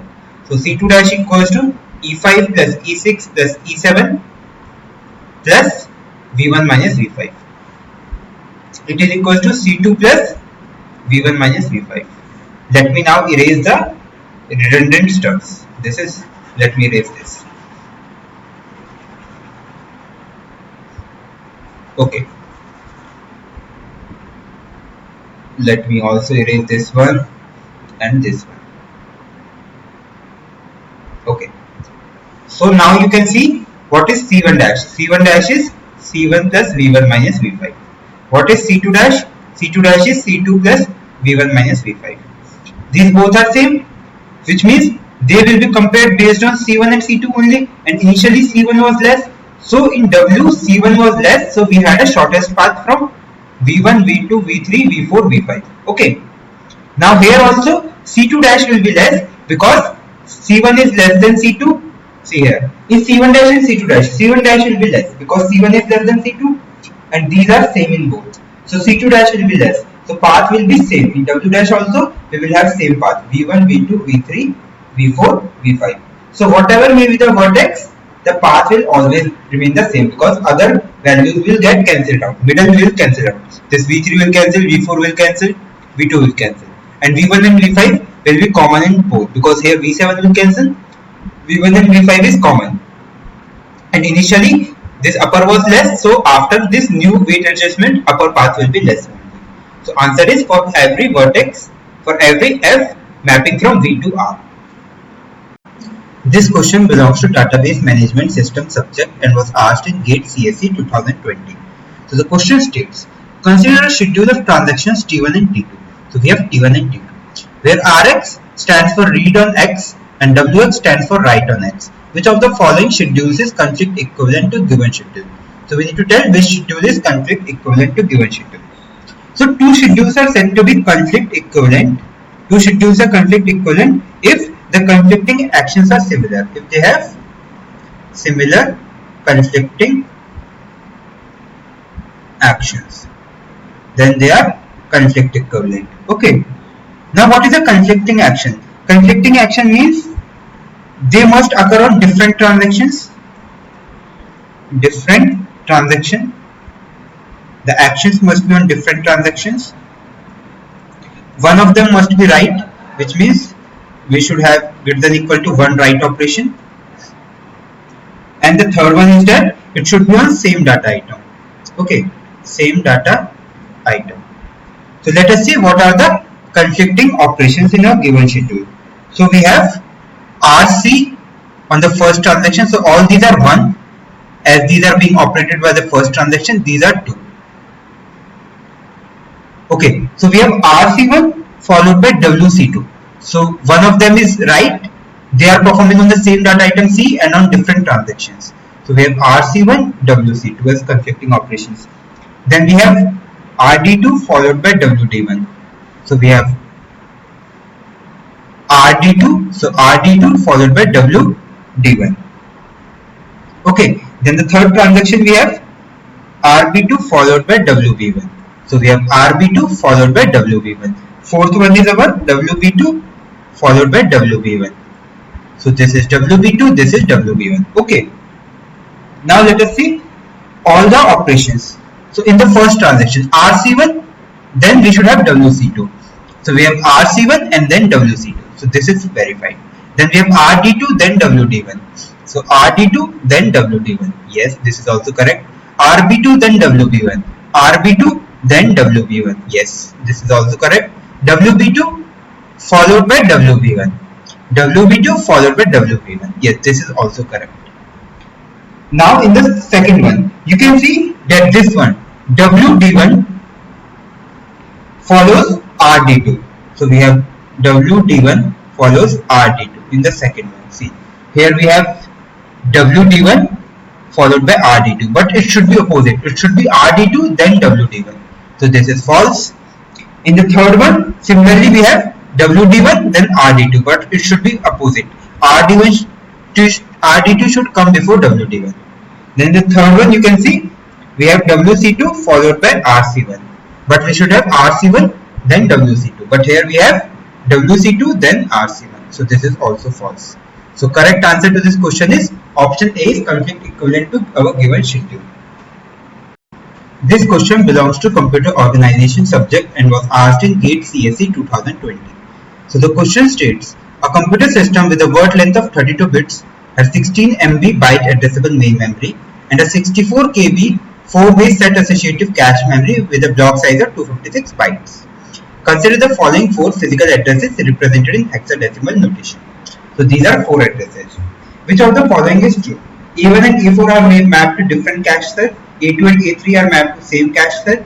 A3 and A4 are mapped to same cache set. A1 and A3 are mapped to same cache set. Okay. So let us see. What is size of our main memory? So main memory is 16 megabyte, which means it is 2 to the power 10 into 2 to the power 4 bytes. So we need 14, it's mega, so it's 2 to the power 20 into 2 to the power 4. So we need 24 bits to represent this main memory address. Then we have block size. What is our block size? Block size is given as 256 bytes, so which is equal to 2 to the power 8. So we need 8 bits to represent a block. Now number of sets is equals to, since we have 64 KB cache, so number of set is 64 KB divided by, it is 4-way set associative and size of each block is 256 byte. So it is equals to 2 to the power 6. So we need 6 bits to represent sets. So what are the number of bits required for tag? Tag bits, total 24 minus 8 minus 6. So it comes out to be 10 bits. So this is divided as, we need 8 bits, 6 bits and 10 bits. 8, 10 and 6 bits. Okay. So memory address is, first of all we have tag, then we have set, and then we have block. So tag need how many bits? Tag need 8 bits, 10 bits, set need 6 bits, and block need 8 bits. Okay. Now, what is our A1 address? Let us write the binary value for this. So 4 is 0010, 4 is 0100, sorry. 2 is 0010, then we have 1100, then we have 1000, we have 1010, then we have 0100. Okay. Then A2. A2 can be written as 0101, 0100, 0110, then we have 1000, 1010, then we have 0100. A3 can be written as 0110, 1010, 0010 as 2, then we have 8, 1000, then we have 10, 1010, then we have 4, 0100. Okay. Then A4 can be written as 0101, this is 5. Then we have E, which can be written as 1110, then we have 0100, then we have 100 as 8, 1000 as, then this is 8, then we have 1010, then we have 0100. Okay. Now let us see all the options. Here you can see that this is 4, this is 2, this is our C, this is 8, this is A, 10, and this is our 4. Perfect. Now this is our 5, this is 4, this is 6, then this is 8, this is 8 and 8. It should be 8 and 8, sorry. It should be 1000, then 1000. Then this is 6, this is A, this is 2, this is 8, this is, it should be 1001, 1 0 0 1, and this one should be C. So what is our C? A, B, C, 10, 11, 12. So it is 12. So it should be 8 and 4. Okay. Then we have 5, E, 4, 8, 8, and then it should be 0. Okay. Now what is it asking for? So it is asking for which of the following belong to the same set. So we leave these 8 blocks out of here, then this is our set. So set is our 6 blocks like this. This is set. So set blocks are 0 0 1 0 0 0. Then we have 1 0 1 0 0 0. We have 1 0 1 0 0 0. We have 0 0 1 0 0 0. So A1 and A4 belong to same set, and A2 and A3 belongs to same set. So option is A1 A4 map to different set. No. A2 A3 map to same. Yes. A3 A4 map to same. No.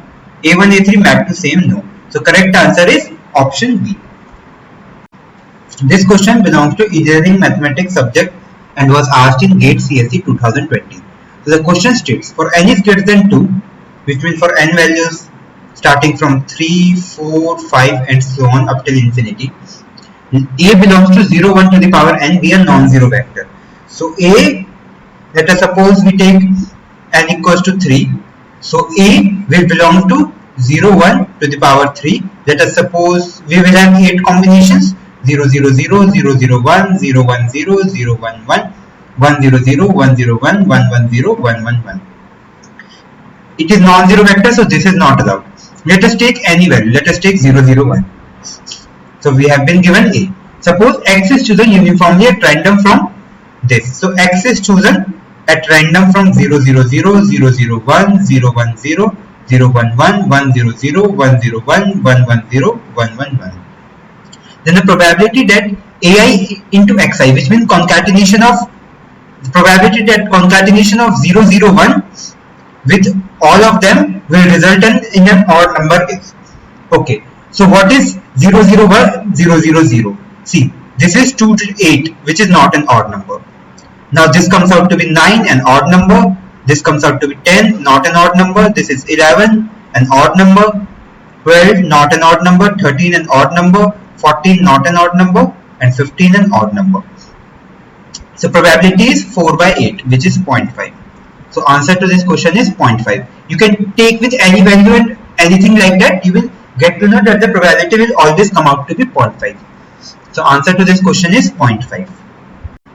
This question belongs to engineering mathematics subject and was asked in GATE CSE 2020. So question states, graph G is obtained by adding a vertex to K34 and making S adjacent to every vertex of K34. The minimum number of colors required to edge color G is. So K34 looks like this. It is a complete bipartite graph. Here we have 4 vertices. Here we have 3 vertices. And every vertex is connected to every other vertex. So it looks like this. Let me use a different color. So we have like this. And the third vertex is also connected to all 3 vertices of the second partition. Okay, so its cardinality is 3, its cardinality is 4. Now we are adding a new vertex, S. And we are connecting S to every other vertex.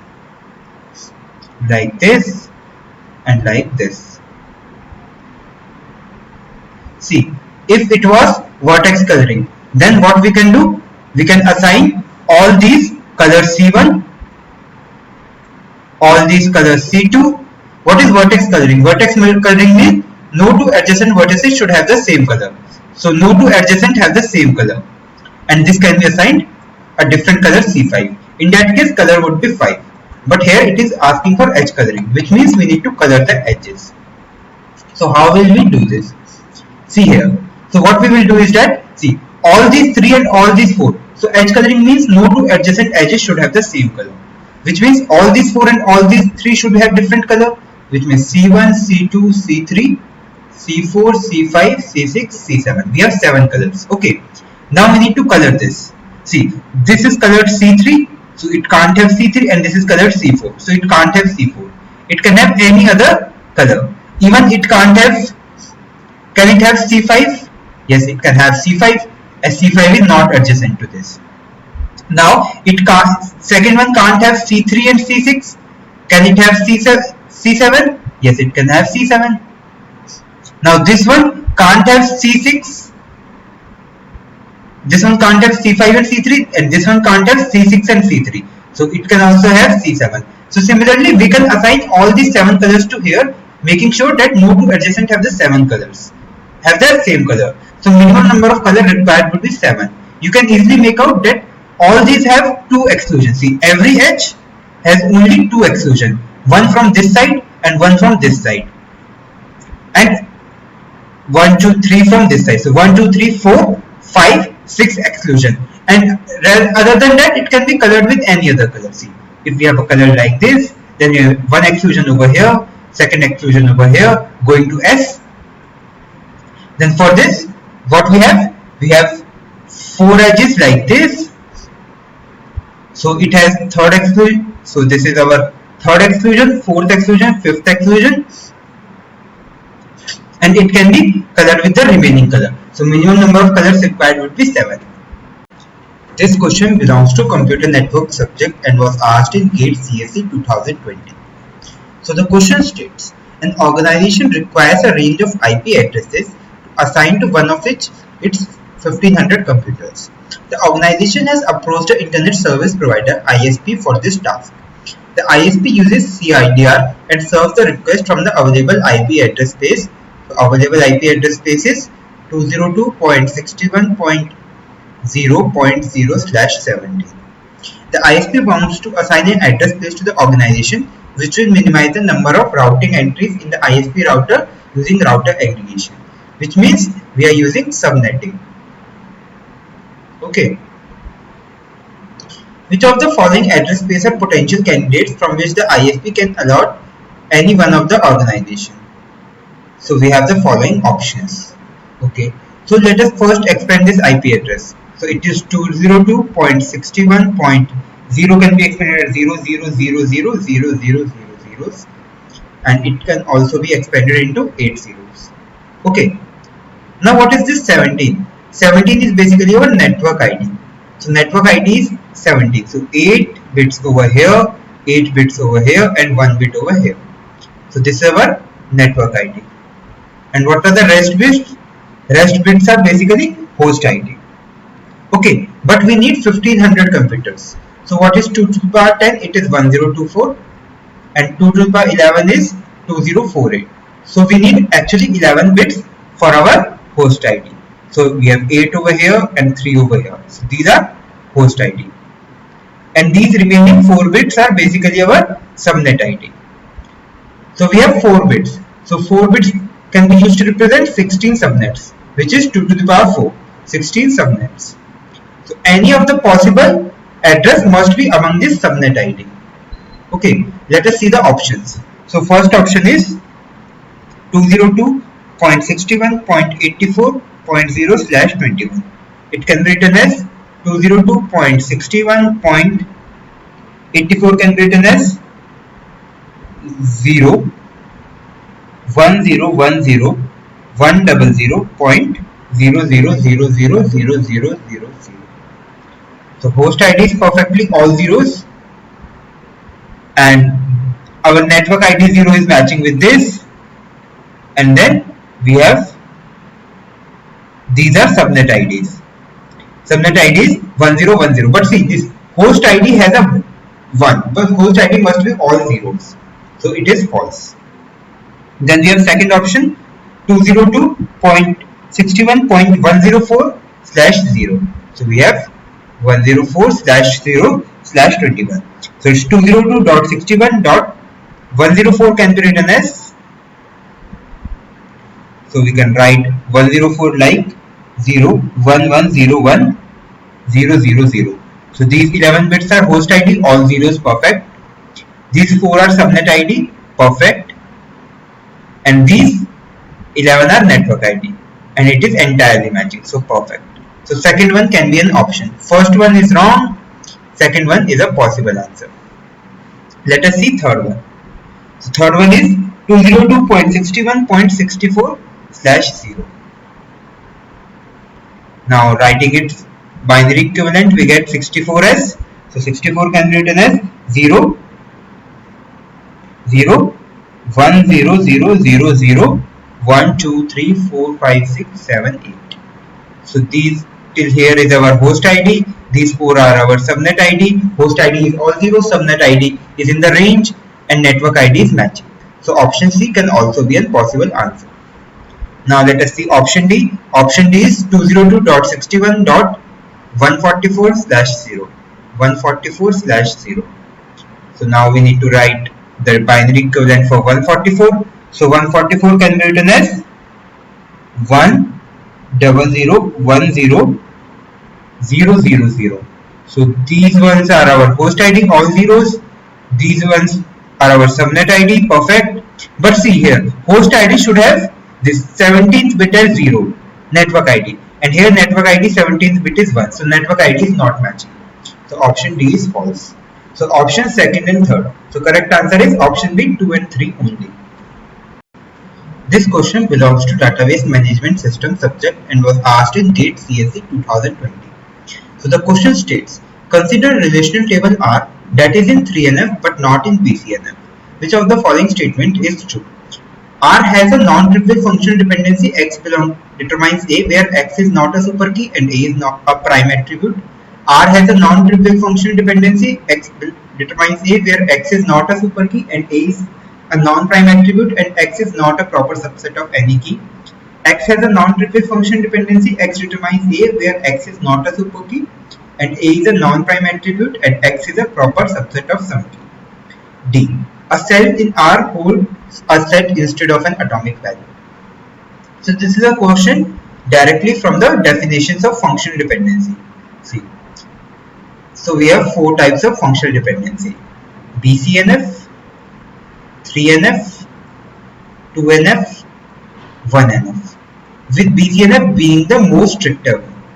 Okay, so if we have a functional dependency x belonging to A, then it is in BCNF if x is superkey. Okay, and it is in 3NF if x is superkey or A is prime attribute. Now let us see, it is saying it is in 3NF but not in BCNF. Not in BCNF means x is not a superkey, but it should be in BCNF, so this condition is false for all condition, so this must be true, which means A is prime attribute. So this option is R is a non-trivial function dependency x determining A where x is not a superkey and A is a prime attribute. So option A is correct. Let us see other options. R is a non-trivial function dependency x determining A where x is not a superkey, which is left is false, and A is a non-prime attribute, so right is also false. As both are false, so this is not a 3NF. And it is saying x is not a proper subset of any key. Okay, so this is our not. This is both are false, so it is not a 3NF. So option B is false. Then it has R is a non-trivial function dependency x determining A where x is not a superkey and A is a non-prime attribute and x is a proper subset of something. Okay, so x is not a superkey, it is not BCNF. Now if for 2NF there should be no partial dependency. Partial dependency means proper subset of candidate key closure determines a non-prime attribute. Here it is given x is a proper subset of some key and it determines a non-prime attribute A. So it is basically not a, it is a partial dependency and is not in 2NF. So this is not even 2NF. So it can't be 3NF. A is a cell holds a set instead of an atomic value. So it is a multi-valued attribute. A multi-valued attribute can't be in 1NF. So it is not even in 1NF. So it is not even in 1NF, not even in 2NF. This is not in 3NF. And correct answer is our option A. This question belongs to database management system subject and was asked in GATE CSE 2020. So the question states, consider a database implemented using B plus tree for a file indexing and installed on a disk drive with block size as 4 KB. So what is our block size? So we have block sizes of size 4 KB, which is 2 to the power 12 bytes. The size of search key is 12 bytes. Search key is 12 bytes. Okay. And the size of tree or disk pointer is 8 bytes. So tree pointer, or we can say disk pointer, is 8 bytes. Assume that the database has 1 million records. So number of records is 1 million or 10 to the power 6. Also assume that no node in B plus tree and no records are present initially in main memory. Consider that each record fits into one disk block. The minimum number of disk access required to retrieve any record in the database is. Okay. So we have our B plus tree. So how the internal node and leaf nodes looks like? So we have nodes like this. All these are internal nodes, let us assume. So a structure of a typical internal node looks like, it will have some tree pointer. So let us suppose we have tree pointer T1, then it will have search key K1, tree pointer T2, search key K2, tree pointer T n-1. So if we have 3 tree pointers, then it will have only 2 search keys. So here it will be, if we have key n, then it will be tree pointer n plus 1. Okay, and all these tree pointers are pointing to the next level. So this is a tree pointer, this is a tree pointer, this is a tree pointer, this is a tree pointer. And how a leaf node looks like? So leaf nodes are basically connected to each other through a data pointer, and they just have the search keys. So K1, K2, K3, and it goes on like this. Okay, now let us see what the question states. So question states that let us suppose we have total number of P tree pointers. We have P tree pointers. So what is the size of each tree pointer? It's 8 byte. Okay. Then if we have P tree pointers, then search key will be 1 less. So we will have P minus 1 search key. What is size of each search key? It's 12 bytes. Here it is given that each record fits into one disk block.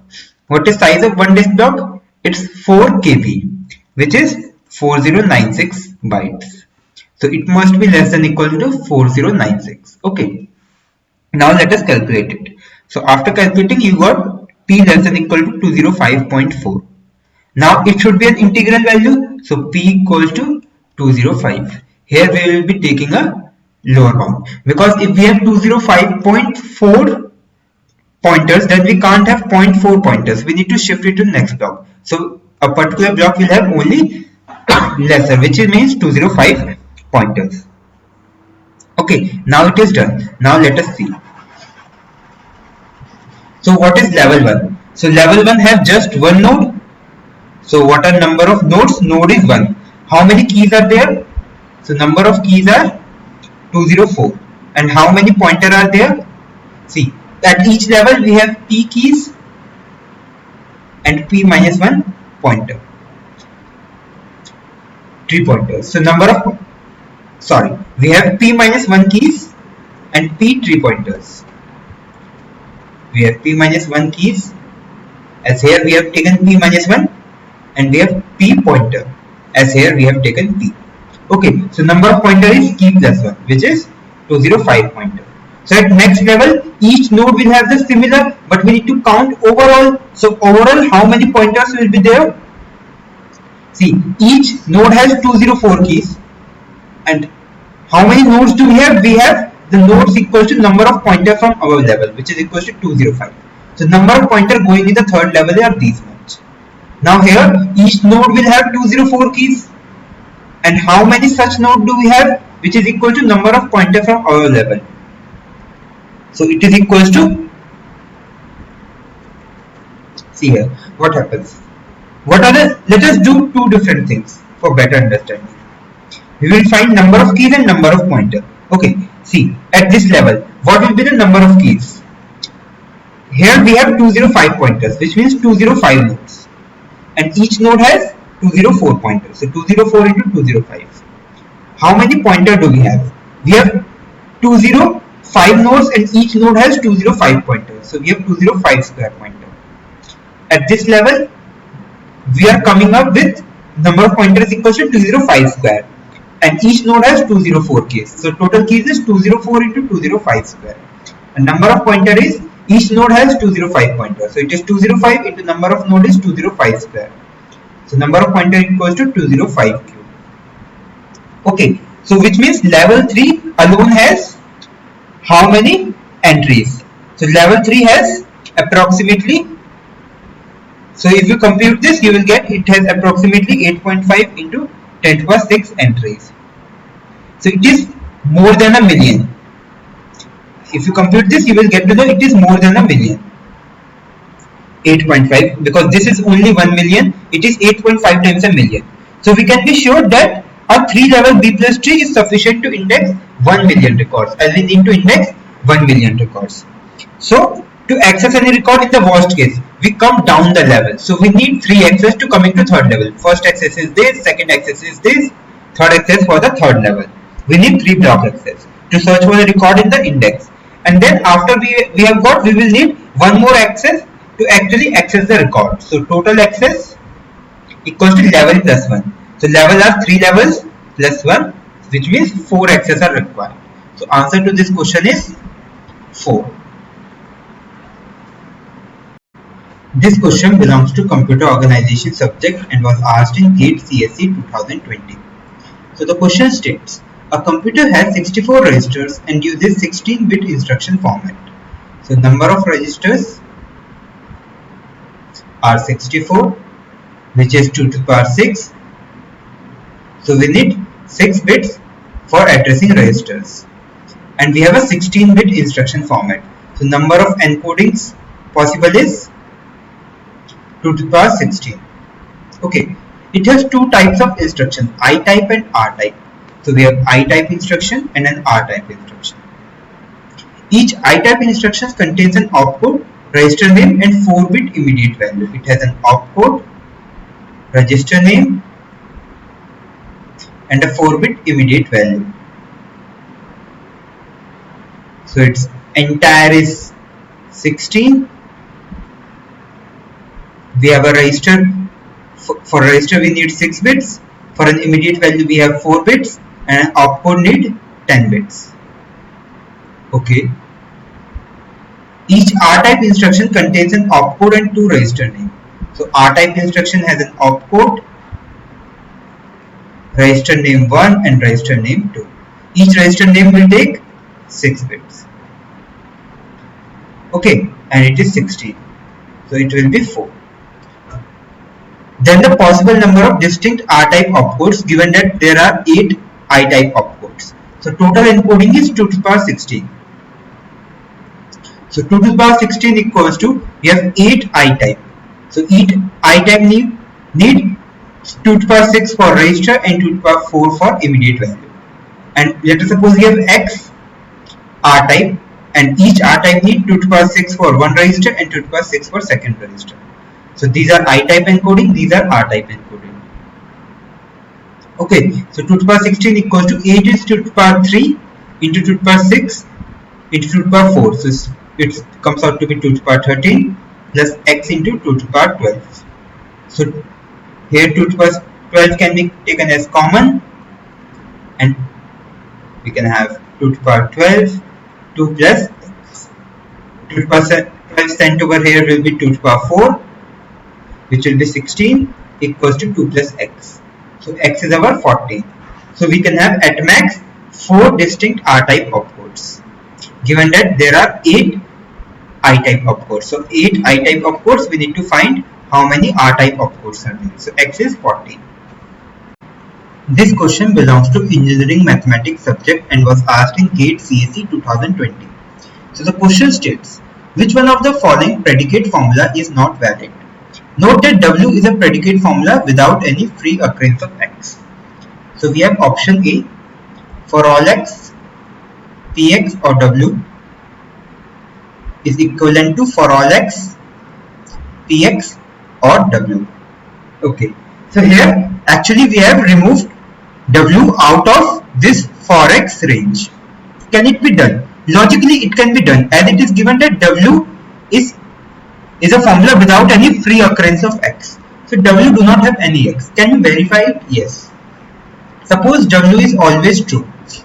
Then for all the values we will have for all X, we will have Px or true. So it will be true by default. And what will be RHS? It will be for all X, Px or true. So whatever may be the left hand side, either true or false, this true will make it always true. So it is true. If we assume W as false, then for all false, so it can be neglected. So it becomes equivalent to for all X, Px. So as it depends on the Px value. And right hand side for all false, so false can be neglected. So it depends on the for all X, Px value. So both LHS and RHS are equal in both true and false conditions. So A are equivalent. LHS and RHS is equivalent. Let us see option B. Let me clear this out. So we have option B as there exists X, Px and W is equivalent to there exists X, Px and W. Similarly here, as W is independent of X, it can be removed out. Let us verify it with same true and false. If it is true, then left hand side is true. So there exists X, Px and true. So and means it will depend on the Px value. So it gets simplified to there exists X, Px. And right hand side and true. So true means it simplifies to the left hand side. There exists Px. So both are equal. In the false case, and false. False means it is always false. So left hand side will always come out to be false. And here also whatever may be this value, and false means it will always turn out to be false. So it is true for both true and false. Thus option B is also correct. They are equivalent. Let us see option C. Option C states for all X, Px implies W is equivalent to for all X, Px implies W. What if A implies B? A implies B is equivalent to negation of A or B. So similarly, applying the same case here, we get for all X, negation of Px or W. And right hand side can be written as for all X, Px, its negation or W.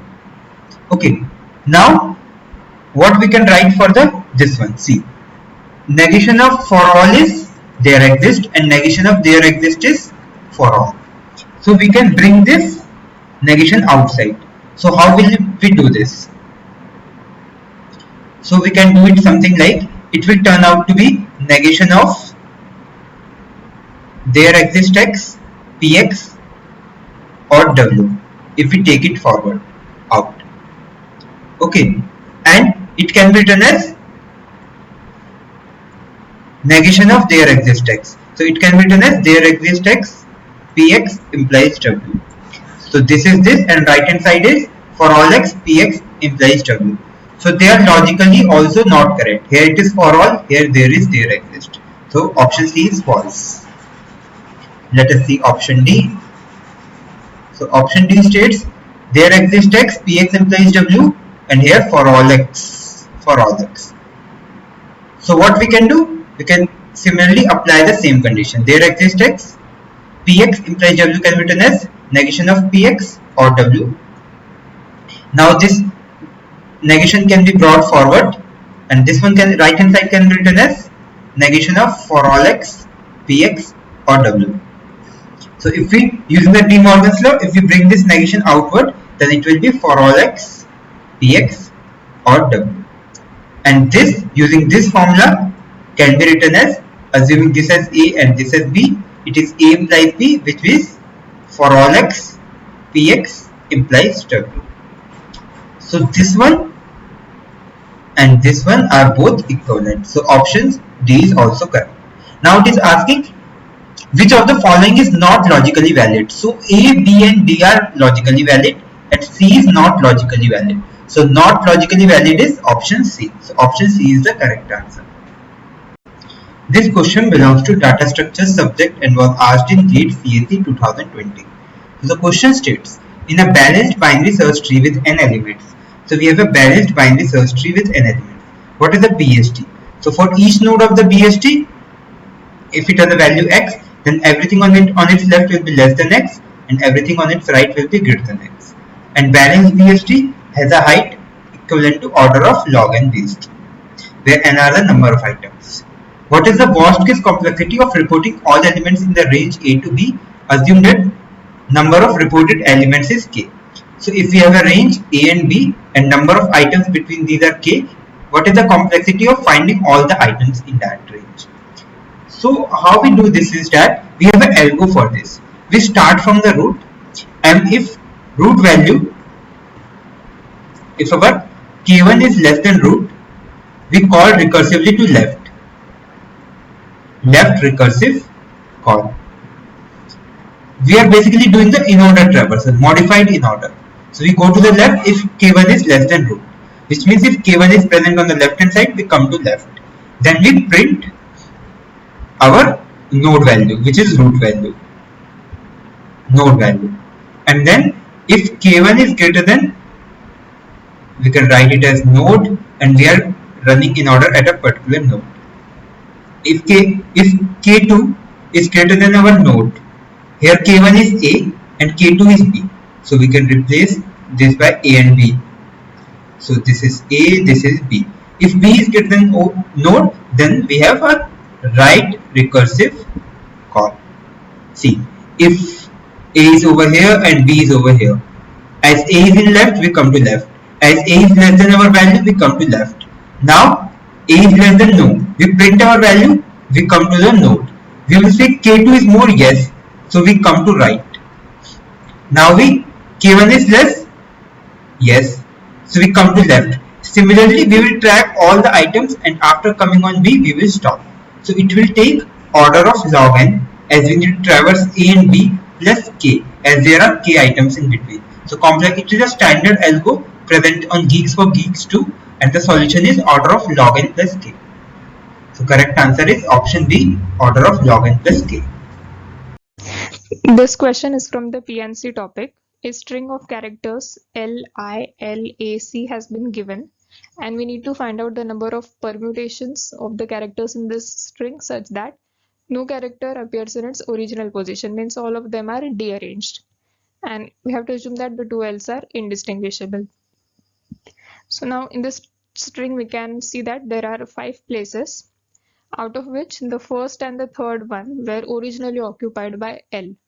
So now in the dearranged strings we cannot have L in these 2 positions. Other than that, the remaining 3 positions, out of them we'll select any 2 and we place an L over there. So there are 3 options for that. Let us note them down. We can place the 2 L's at these 2 places, or we can do it like this, or the last 2. Now for the remaining 3 characters, which are the unique ones I, A and C, let us individually solve for these 3 cases. In case 1, originally this had L, this had L, and this one had C.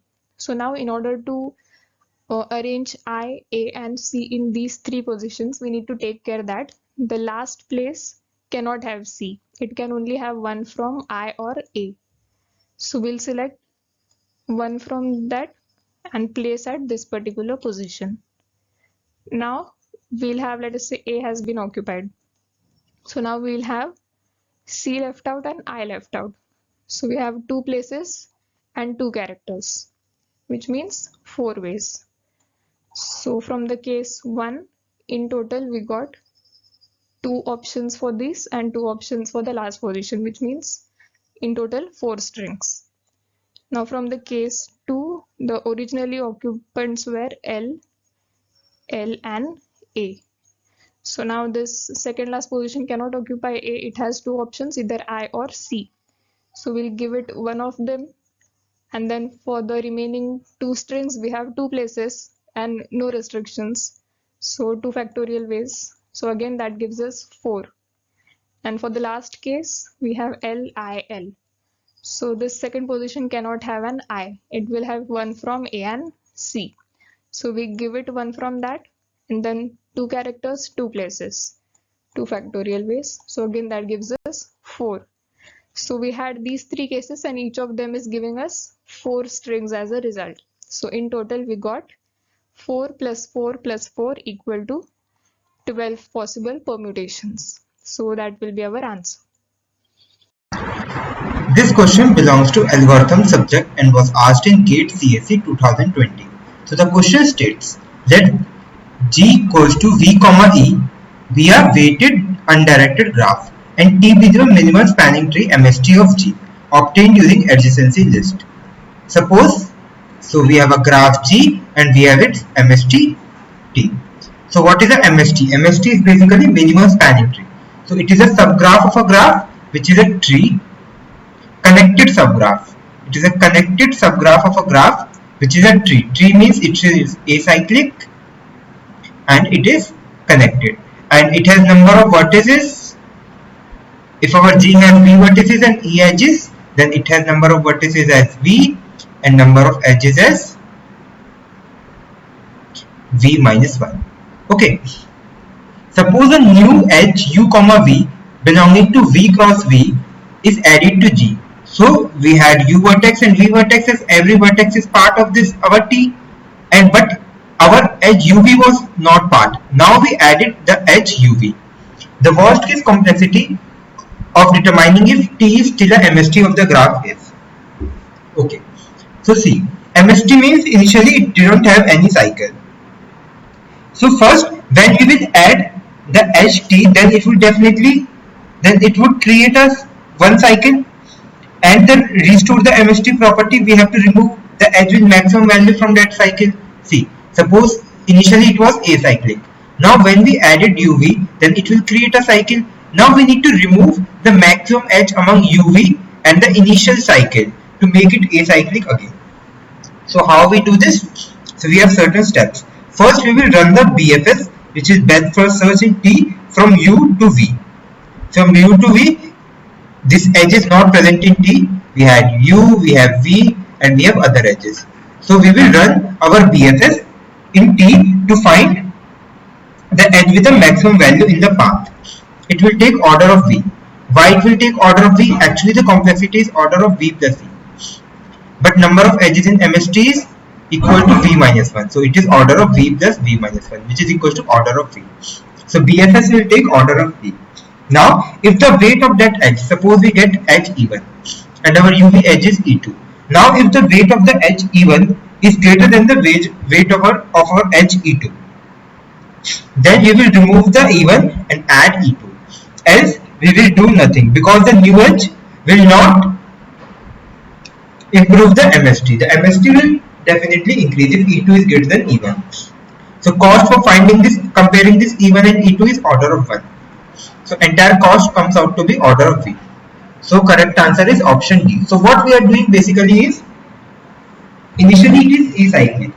When we are adding UV, it will become cyclic. So we need to find what is the maximum weight among this UV edge, let us suppose E2, and the edge of that acyclic, which is made a cycle then after adding U1. So we need to remove the maximum among them. Removing will take order of 1, but finding the max among that cycle, which is even, will take order of V.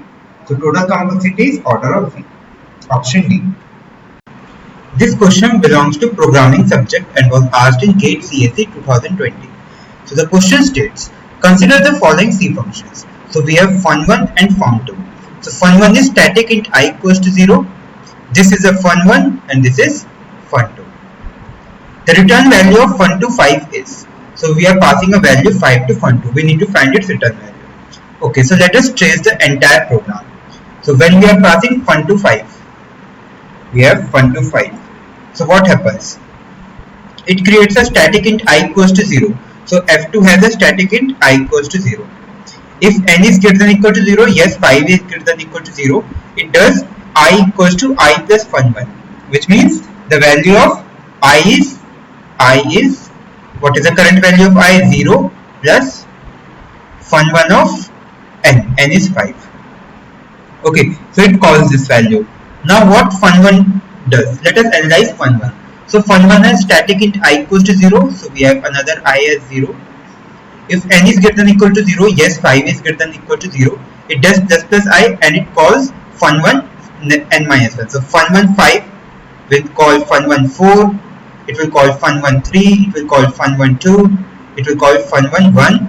And then it will stop as, then it will call fun1 0 and it will stop. And at each of these steps, we are incrementing I. So here at fun1 5, we have incremented I. So I became from 0 to 1. From here we have incremented I became 1 to 2, here I became 2 to 3, here I became 3 to 4, here I became 4 to 5. So I value is changed from 0 to 5. So new value of I is 5. So we have I as 5. And if we take out the crisp of this entire algo, so it's basically incrementing the value by n. If we are passing n, then it is incrementing I by n. So I equals to I plus n. This is the crisp of this entire 3 lines, and then it is returning I. So here it will return 5. So fun1 5 is 5. So I equals to 0 plus 5.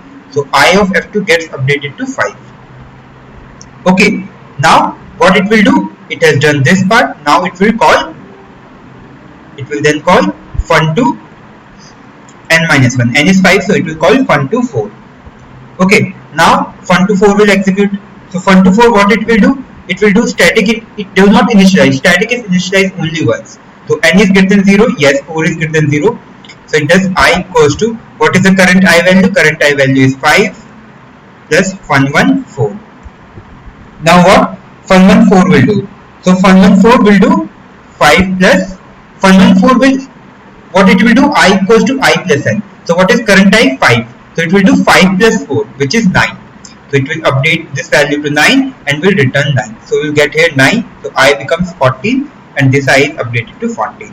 Both I's are different. It is I, then it is I dash. Okay, so it becomes 14. Now what it will do? It will return our value. It will return 14 and we will come here over here. Now this is done. So second statement, what it will do? It will then call fun2 n minus 1. So n was 4, so it will call fun2 3. Okay, so what is fun2 3? Fun2 3 will do I equals to I plus I equals to, what is current value of I? It is 14 plus fun1 3. Now what fun1 3 will do? Fun1 3 will do, we have 14 plus fun1 3 is 9 plus 3, which is 12. So it gets updated to 12 and 12 is returned. So this, we get this value as 26.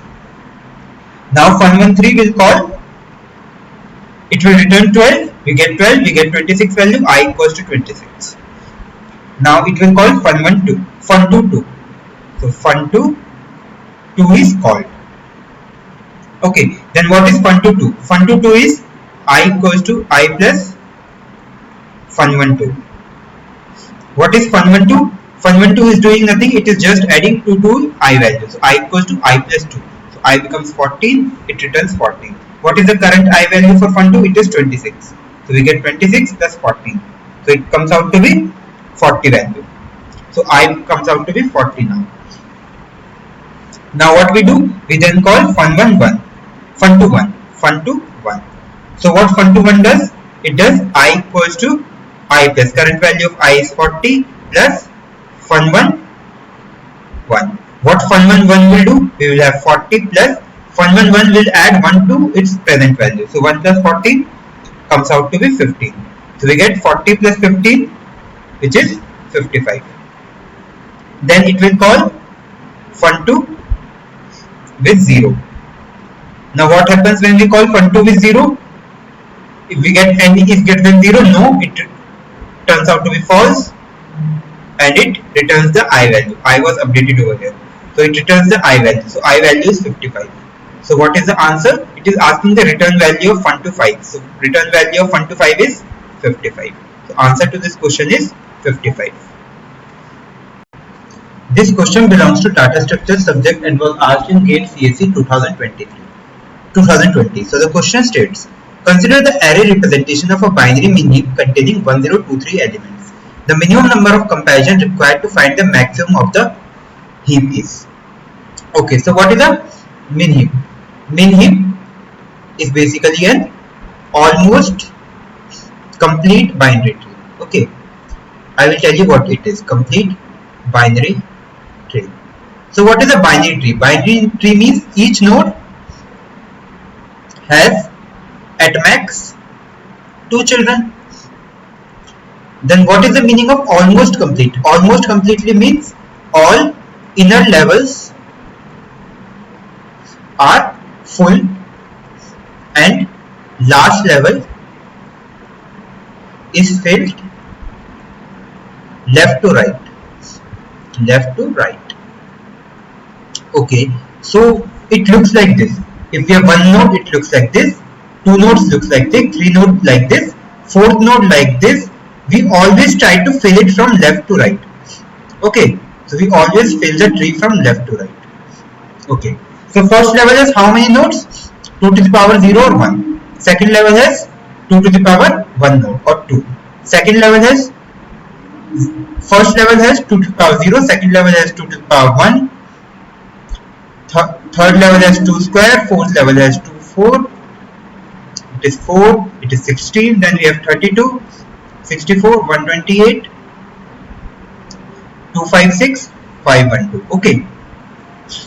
And what is the formula for the number of leaf nodes? See, if here total nodes are 1, 2, 3, 4, 5, 6, 7, 8, 9, 10, 11. So for n node, we have n by 2 leaf, upper bound leaf node. So for 11, we have 11 by 2 upper bound, which is 5.5, upper bound 6. So we have first, second, third, fourth, fifth, sixth leaf node. It is always satisfied. See, here if we have 12 nodes, then 12 by 2 upper bound, it is 6. Now also we have 6 leaf nodes. 1, 2, 3, 4. See, what are the leaf nodes? We have first leaf node, second leaf node, third leaf node, fourth leaf node, fifth leaf node, and sixth leaf node. So n by 2 upper bound is always satisfied. So we have n equals to 1023 elements. So n by 2 upper bound is 512 elements. And we can see 512 elements are present in one of the leaf nodes. So which means this tree will be filled entirely. Let me try to make this tree for you. So this tree would be, all levels will be filled completely like this till first, second, third, fourth, fifth, sixth, seventh, eighth, till 8 levels, and 9th level would also be filled completely, and it will have 512 elements. Okay. Okay. And rest 513 elements will be present above. Here we will have 513 elements, and our leaf will have 512 elements. Sorry, it will have 511 elements. So 511 plus 512, its sum comes out to be 1023, and it satisfies this. Now we know, suppose if this is at index 0, this is at index 1, 2, index 3, 4, 5, 6, which means our fourth item is at index 3. So 512th item will be at index 511, and last item will be at index 1022 in the array. Now we have the entire array like this, having indexes from 0, 1, 2, 3 up till 511, then 512, then 1021, then 1022. Now we need to find the min item. So as we know the index, we can split the array from 511 to 1022. We got these items. Now we need to basically find just the minimum among those items. So minimum can be found by just comparison. So we will compare first item with the second one and maintain a min variable. We need to find max, so we will maintain a max variable. So we will check and we will keep on updating the max. So it once can from 511 to 1022, taking order of how many comparisons will it need? It will need 1022, a number of items from 511 to 1022. See, if we have 3 items, first item, second item, third item. So I1, I2, I3. So we will assume this to be max, and first comparison will be with I2, second comparison will be with I3. So for n items, we need n minus 1 comparison. Here total number of items are 1022 minus 511 plus 1. So these are 512 items. So how many comparison do we need? We need 512 minus 1, which is 511 comparison. So answer to this question is 511. Let me recap this for you once again. See, it is a min heap, and it is almost complete binary tree. So almost complete binary tree looks like this. It has these many nodes at each level. Now the number of leaf node is equals to n by 2 upper bound. So it was given we have 1023 items. So number of leaf node are 1023 by 2 upper bound, which comes out to be 512. Now we analyze that this level, the last level, has 512 items. And as it is completely filled, which means it will be filled completely, and last level will have 512 items. Now we will take our array and do one pass and maintain a max variable. We will assume max to be the first item and number of comparisons would be n minus 1.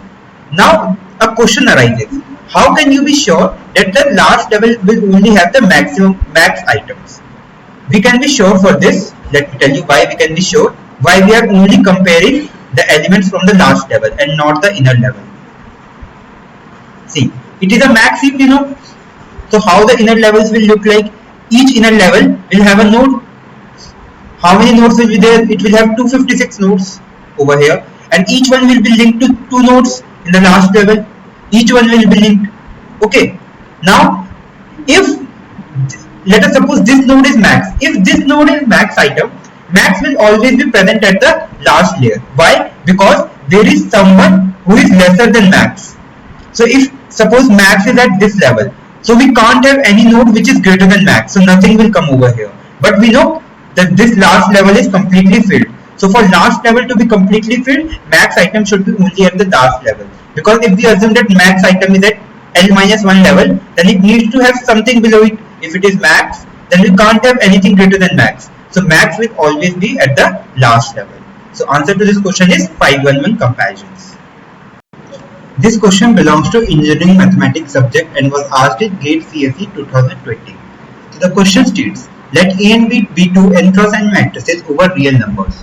Let rank M and determinant M denote the rank and determinant of a matrix M, respectively. Consider the following statements. Which of the following are true? Let us see. Rank. So these are all standard statements. Rank of A into B is equal to rank A into rank B. This is wrong. The correct statement is rank of AB is equal to min of rank A and rank B. Okay. What is rank? Rank is the number of linearly independent rows or columns.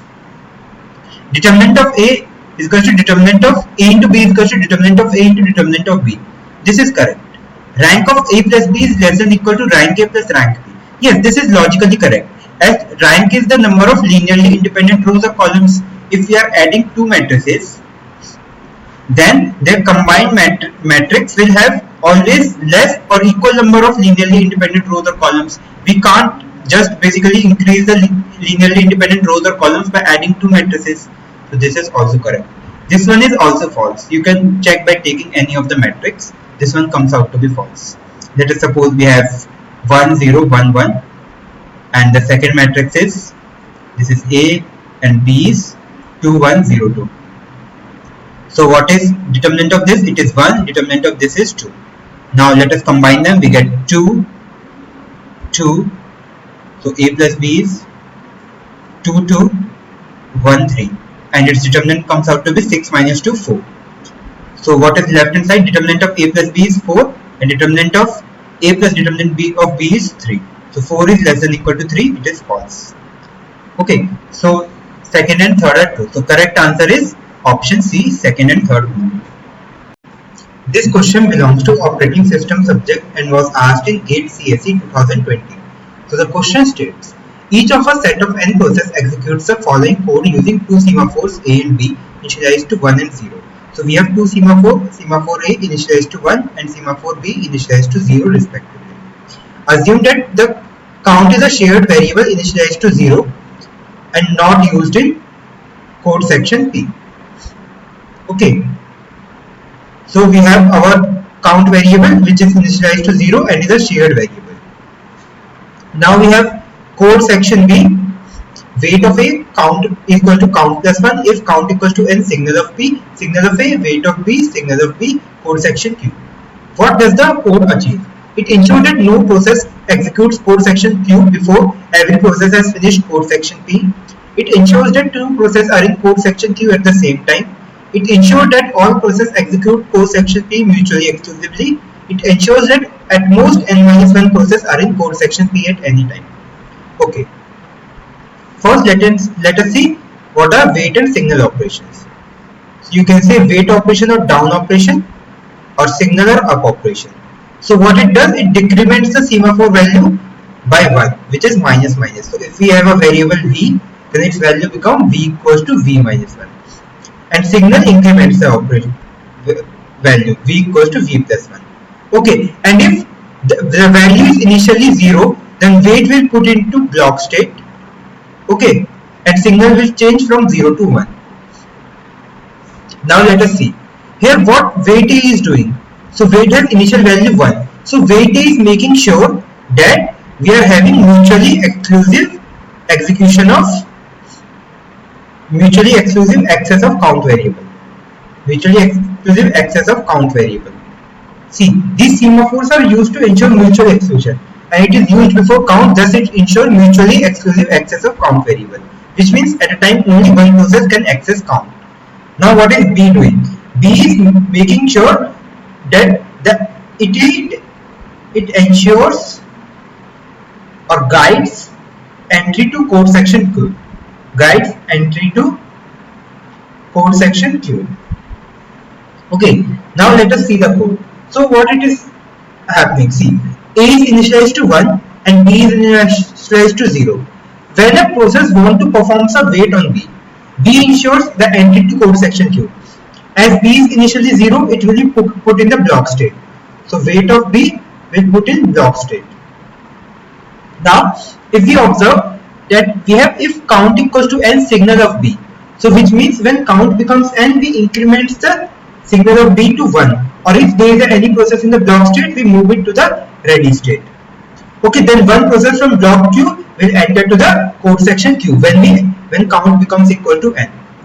So for any process to enter code section Q, count must be n, because when count becomes n, we perform signal of B and it will come from block state to our ready state. So for any operation to any process to perform code section Q, or the count must be n, and when count becomes n, see wait of A, and we are incrementing count equals to count plus 1. So when all process completes the code section P, after that the subsequent code executed by them, after that the count becomes n. So how it works? See, for entry into Q, we need wait of B. Wait of B is performed when we have signal of B. Now signal of B is performed when we have count equals to n. Now count equals to n is done only when all process executes P. So correct answer is, it ensures that no process executes code section Q, which means Q won't be executed before every process has finished code section P. So correct answer is option A. This question belongs to compiler design subject and was asked in GATE CSE 2020. So the question states, consider the productions A implies PQ and A implies XY. Each of the 5 non-terminals A, P, Q, X and Y has 2 attributes. S is a synthesized attribute and I is an inherited attribute. So we have S synthesized as I an inherited attribute. Consider the following values.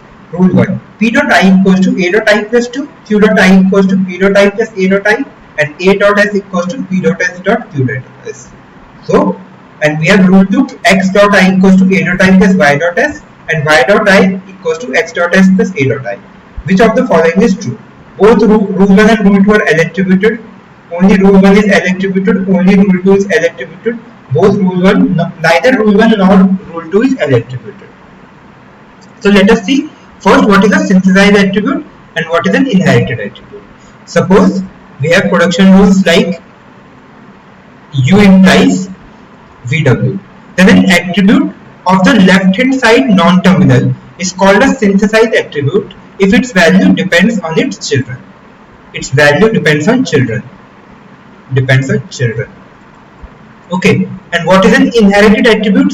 An attribute of a non-terminal on the right hand side of a production is called inherited attribute if its value depends either on its parent or on its sibling. So its value depends on parent or siblings.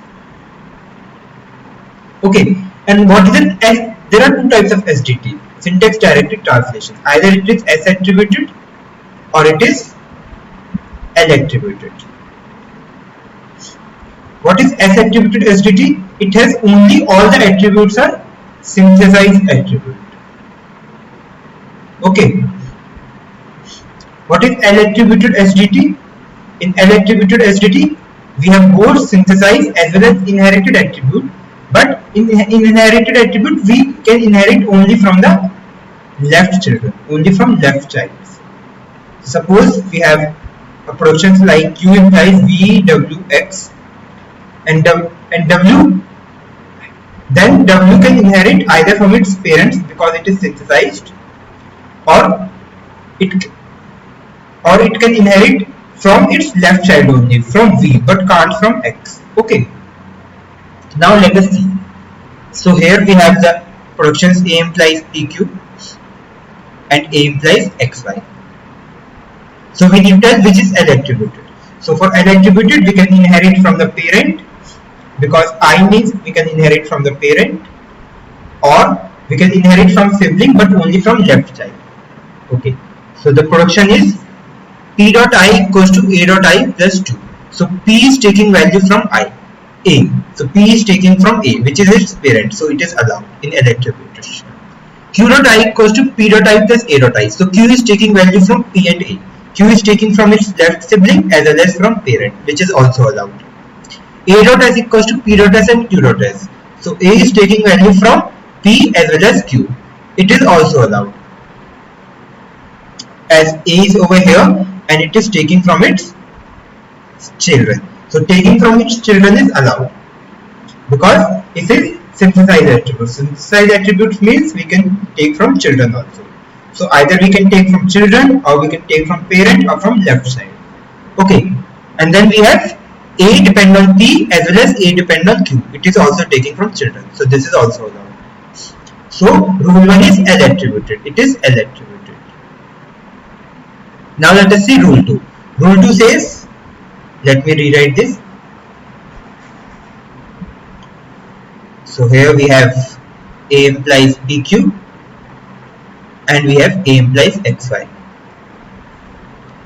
Now we have X dot I equals to A dot I plus Y dot S. So X takes value from A, which is its parent, so it is allowed, and from Y. But Y is its right sibling, only left sibling is allowed. So it is not L attributed. Y dot I equals to X dot S plus A dot I. So Y is taking value from X as well as A. This second rule is allowed in L attributed SDT, but because first is not following L attributed property, rule 2 is not L attributed. So only rule 1 is L attributed. So correct answer is option B. This question belongs to computer network subject and was asked in GATE CSE 2020. So the question states, consider TCP connection with a client and a server with the following specification. The round trip time is 6 milliseconds. So RTT is 6 milliseconds. It is the time taking from going from client to server and coming back. The size of receiver advertised window is 50 KB. So window at receiver is 50 kilobytes. Slow start threshold at the client is 32 KB. So threshold at client is of slow start, it's 32 KB. And the maximum segment size MSS is 2 KB. The connection is established at time t equals to 0.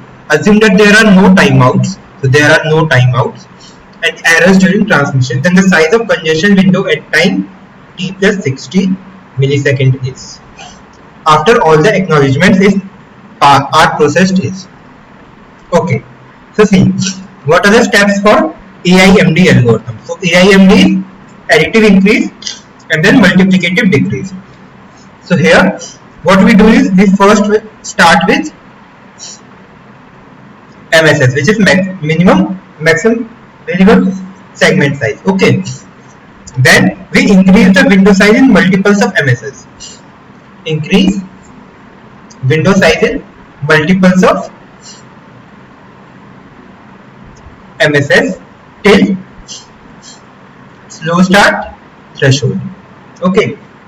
So what is slow start threshold? Here it is 32 KB. So till 32 KB we increase in multiples of MSS. What is MSS? 2 KB. And we start with MSS, which is 2 KB. Now what happens?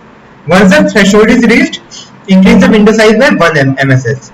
Now here increase by 1 MSS. Okay, till timeout. Okay, now after the timeout occurs, then what we do? We reduce the threshold to half. So new threshold is initial threshold by 2, half of current window size. So new threshold is current window size by 2, and again we start from the MSS and start from MSS. From MSS. So let me write what happens. So initially we start with MSS. So MSS is our 2. Now what is our time? Time is t plus 6. As 6 time is taken for round trip time. Okay. Now what happens? Now we double it. So we double the window sizes by 2 till slow start threshold. So it becomes 4. Time becomes t plus 12. Then it becomes 8. Time becomes t plus 18. Then it becomes double, which is 16, and time becomes t plus 24. Then it becomes double, 32, and time becomes t plus 30. Now see, we have reached our slow start threshold or 32. Now we increase by 1 MSS till timeout. Okay, so now we will increase by 1. So from 32, 1 MSS is 2 kb. So we get to 34. Time is t plus 36. Then we get to 36. Time is t plus 42. Here each time we are adding 6 milliseconds because it is round trip time. Then it is 38. Time is t plus 54. Sorry, t plus 48. Now we have 38 plus 2, 40, and time is 48 plus 6, which is 54. Now again we increase by 1 MSS, which is 2 kb. So it becomes 42, and time becomes t plus 60. And after coming back, we increase it by 2 kilobyte again, 1 MSS. Now it is asking the size of congestion window at time t plus 60. So at time t plus 60, after our acknowledgement has come back, the size of congestion window is 44 kb. So answer to this question is 44 kilobyte. This is a digital logic question based upon combinational circuit. A circuit has been given consisting of these logic gates, and we need to find out the min-term representation of the resulting expression from this circuit. So first of all, let us find out the resulting expression. Here we have the input as A, this is B, so B bar, C, this is B bar C, and the OR gate resulting into A plus B bar C. That is the resulting expression. For that, now let us find out the min-term representation. For 3 variables, there would be 8 combinations. We will list them down in the table. A, B, C, and the result Z, which is A plus B bar C. There would be 8 rows. 1, 2, 4, 5, 6, 7, and 8. There are 8 minterms.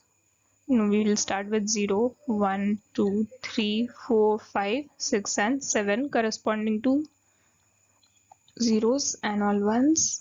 0, 0, 0, 1, 1, 0, 1, 1, 0, 0, 0, 1, 1, 0, and 1, 1. Now for this first case, the value of A plus B bar C would be 0 plus 1 into 0. So the result would be 0 itself. For the case 2, we have 0 plus 0 bar 1, which means 0 plus 1, so 1. For this case, we get 0 plus 1 bar 0, that is 0. Here we get 0 plus 1 bar 1, so it is 0. This is 1 plus something, so 1. Again 1 plus something, all of them will give the output as 1. So from which of these are the minterms we have, which of these minterms yielded the output as 1? These 5. So we will simply note them down as the sigma of 1 and these 4, 4, 5, 6, 7. So this constitutes the minterm representation of the resulting expression A plus B bar C. So the correct option is C. This question belongs to Digital Logic Design subject and was asked in GATE CSE 2020. So the question states, consider three registers R1, R2 and R3 that stores the numbers in IEEE 754 single precision format, floating point format. Assume that R1 and R2 contain the values in hexadecimal notation 0x422 00000 and 0x312 respectively. If R3 equals to R1 divided by R2, then the values stored in R3 in the same single precision floating format is. So let us see what are our values R1 and R2. So R1 is our 0x422 So we can write R1 as, let us write it in decimal format. So we get 0100 0010 0010, then we have 0000 0000 0000 and again 4 zeros. Okay. So what is our sign? See, sign is our first bit is our sign. This is our sign. So sign is 0, which means it is a positive number. Next 8 bits are exponent. So what is our exponent? Exponent is 100 0010 100 and then again 0. Till here is our exponent. And last 23 bits are our mantissa. So 23 plus 1 24 plus 8 32. So what is our exponent? Exponent in decimal representation is, this is 120, this is 4, so it is 132. What is our true exponent? True exponent is exponent minus base. So it is 132 minus 127, so it comes out to be 5. What is our mantissa? Mantissa is our this value, all zeros, followed by 010. So mantissa is 010 0000 0000 and so on. So what is our value? So value comes out to be minus 1 to the power 0 dot 1.01 0000 up till like this into 2 to the power true exponent, which is 5. Okay, and this is our mantissa. This is our mantissa. This is our true exponent. So what this value is? So this value you can write it as 2 to the power 5, means you can shift it 5 bits over here. So we get 101 000 0.00, all this up base 2. Now converting this to decimal, you will get 40. Okay, so our value is 40 for R1. So R1 has the value 40. Now let us see the same for R2. Let me clear this up.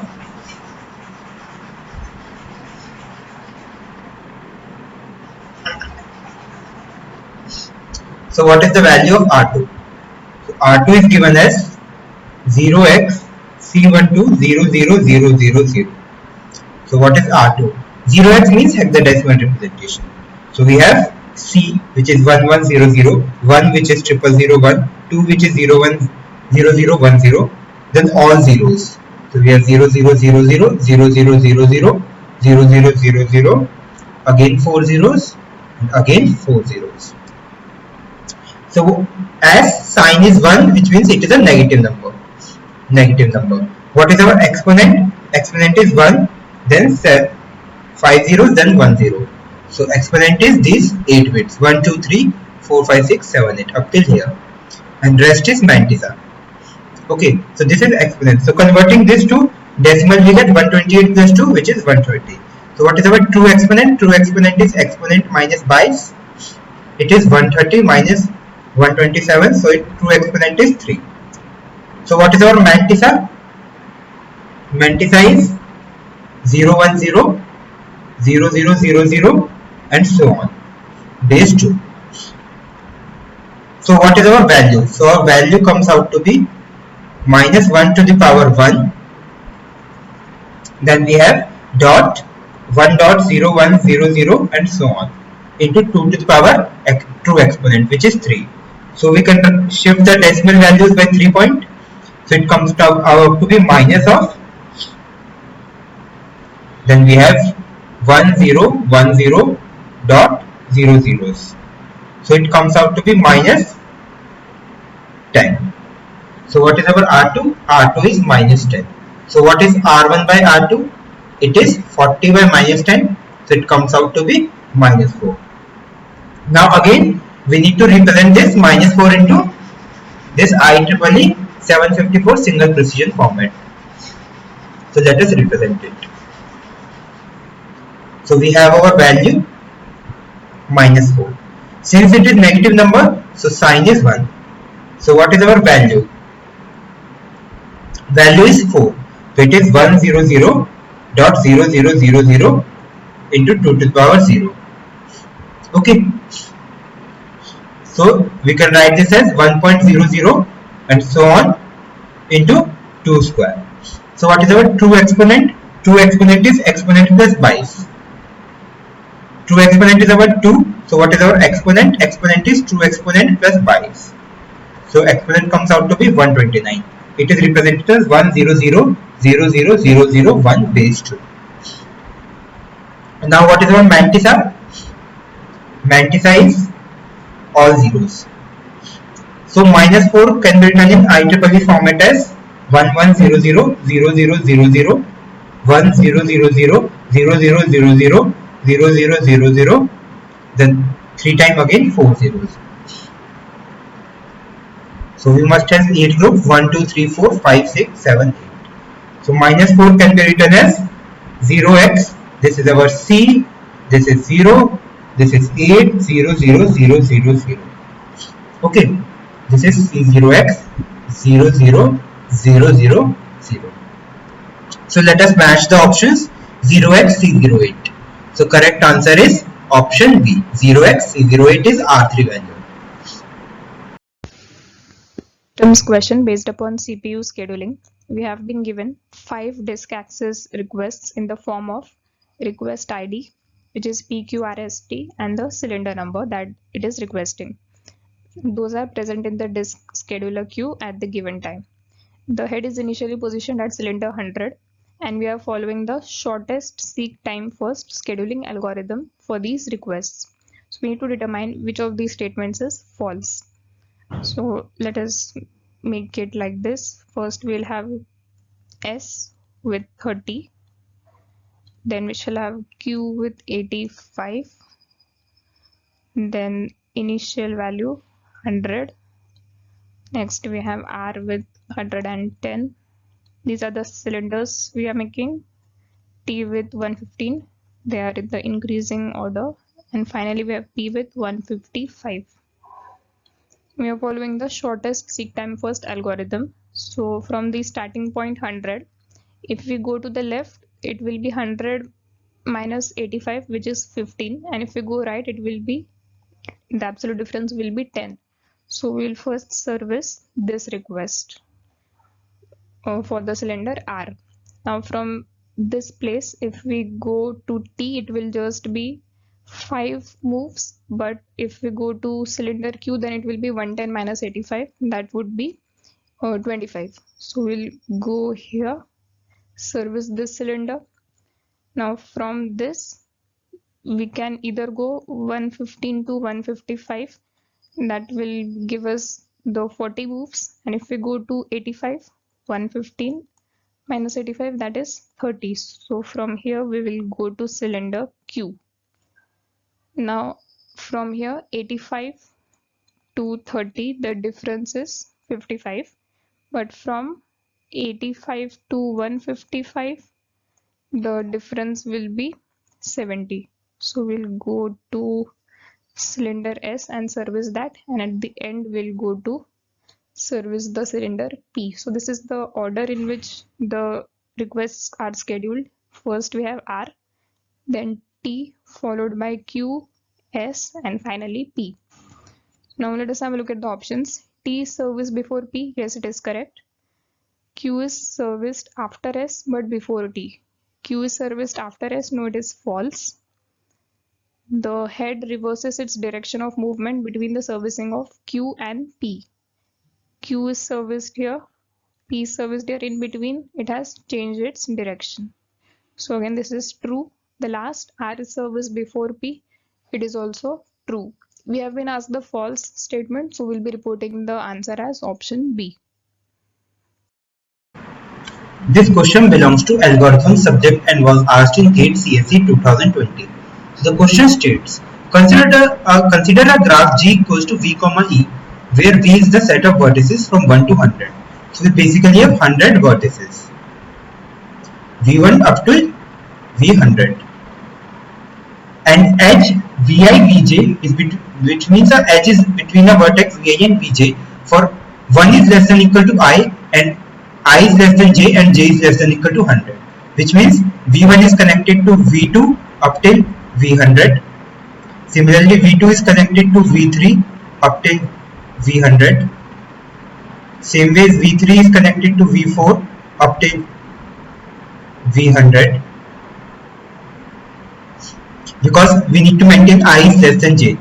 Then V99 will be connected to V100 and V100 won't be connected to anything. Okay, and the weight of the edge Vi Vj is cardinality of I minus j. So what is V1 V2 weight? It's 1. What is V1 V3 weight? It's 1 minus 3. Modulus it's 2 and so on. V1 V100 is 99. Similarly V2 V3 is 1, V2 V4 is 2 and V2 V100 is 98. It goes on like this. V3 V4 is 1, V3 V100 is 97, V9 V100 is 1. The weight of minimum spanning tree of G is. So what is a spanning tree? So if this is our graph, then spanning tree will have all the vertices V1, V2 up till V100, and number of edges will be number of vertices minus 1. So 100 minus 1, we will have 99 edges and 100 vertices. Okay, so vertices are 100 and edges are 99. Now we need to choose which edges. So there are two algos for this. First one is Kruskal algo for minimum spanning tree and second one is Prim's algo. So Kruskal algo is basically done. How we do it? We take the mean edge each time. Make sure that there is no cycle. Prim's works also similarly, but it considers a vertex and then choose the minimum among its adjacent edges. Prim's also works similar to Kruskal, like the algo is almost similar, but the working is different. So let us assume we are going with the Kruskal algo. So we take mean edge. So what you can easily see that V1 to V2 is 1, V2 to V3 is 1, V3 to V4 is 1. So what we can do, we can consider the edge V1 to V2, V2 to V3, V3 will be connected to V4, V4 will be connected to V5, V99 will be connected to V100. So we have all the 100 vertices and we have 99 edges, and each edge weight is 1 because V1 to V2 absolute difference is 1, V2 V3 difference is 1, V3 V4 difference is 1. Similarly, all edges will be of weight 1. So what is the weight of the MST? It is equal to number of edges. And what are the number of edges? Number of edges are 99. So correct answer is the weight of minimum spanning tree of this graph is 99. This question belongs to programming subject and was asked in GATE CSE 2020. So the question states, consider the following C program, C functions. So we have our function int TOB, int B, int star A. This is a TOB function and we have PP function. The value returned by PP 3, 4 is. So we have PP 3, 4. So we have A value as 3, we have B value as 4. So we create an array ARR with 20 slots. We have our array ARR with slots 0 up till 20 slots. EX equals to A. So we have a variable EX which has A value which is 3. LEN equals to TOB B, ARR. So B is 4 and we pass the ARR address and store it in LEN. Now we come to TOB. So here B becomes our 4 and we have array. So array is taken in the pointer. Then we have I. Then we have for I equals to 0, we initialize I to 0. While B is greater than 0, I plus plus. If B mod 2, 4 mod 2 is 0, yes. So we get ARR of I 0 is 1. So ARR of 0 is 1.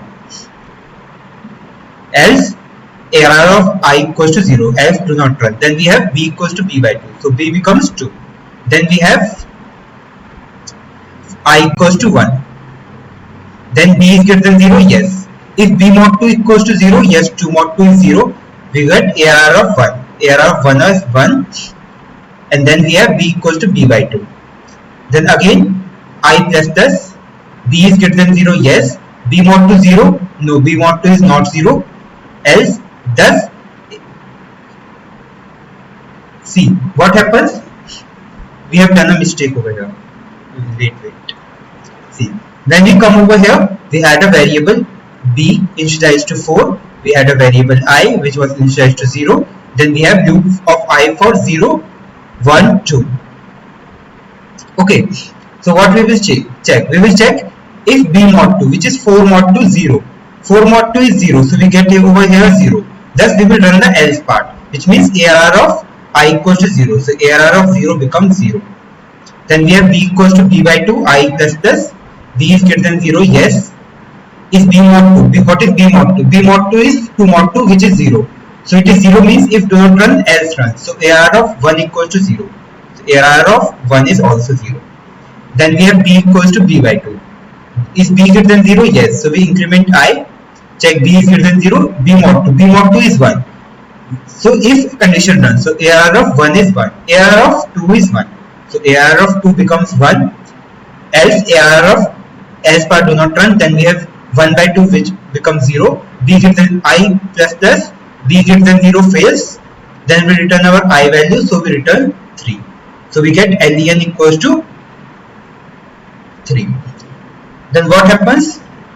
Then for I equals to 0, I is less than len I plus plus. So I runs for 0, I runs for 1, and I runs for 2, as len is 3.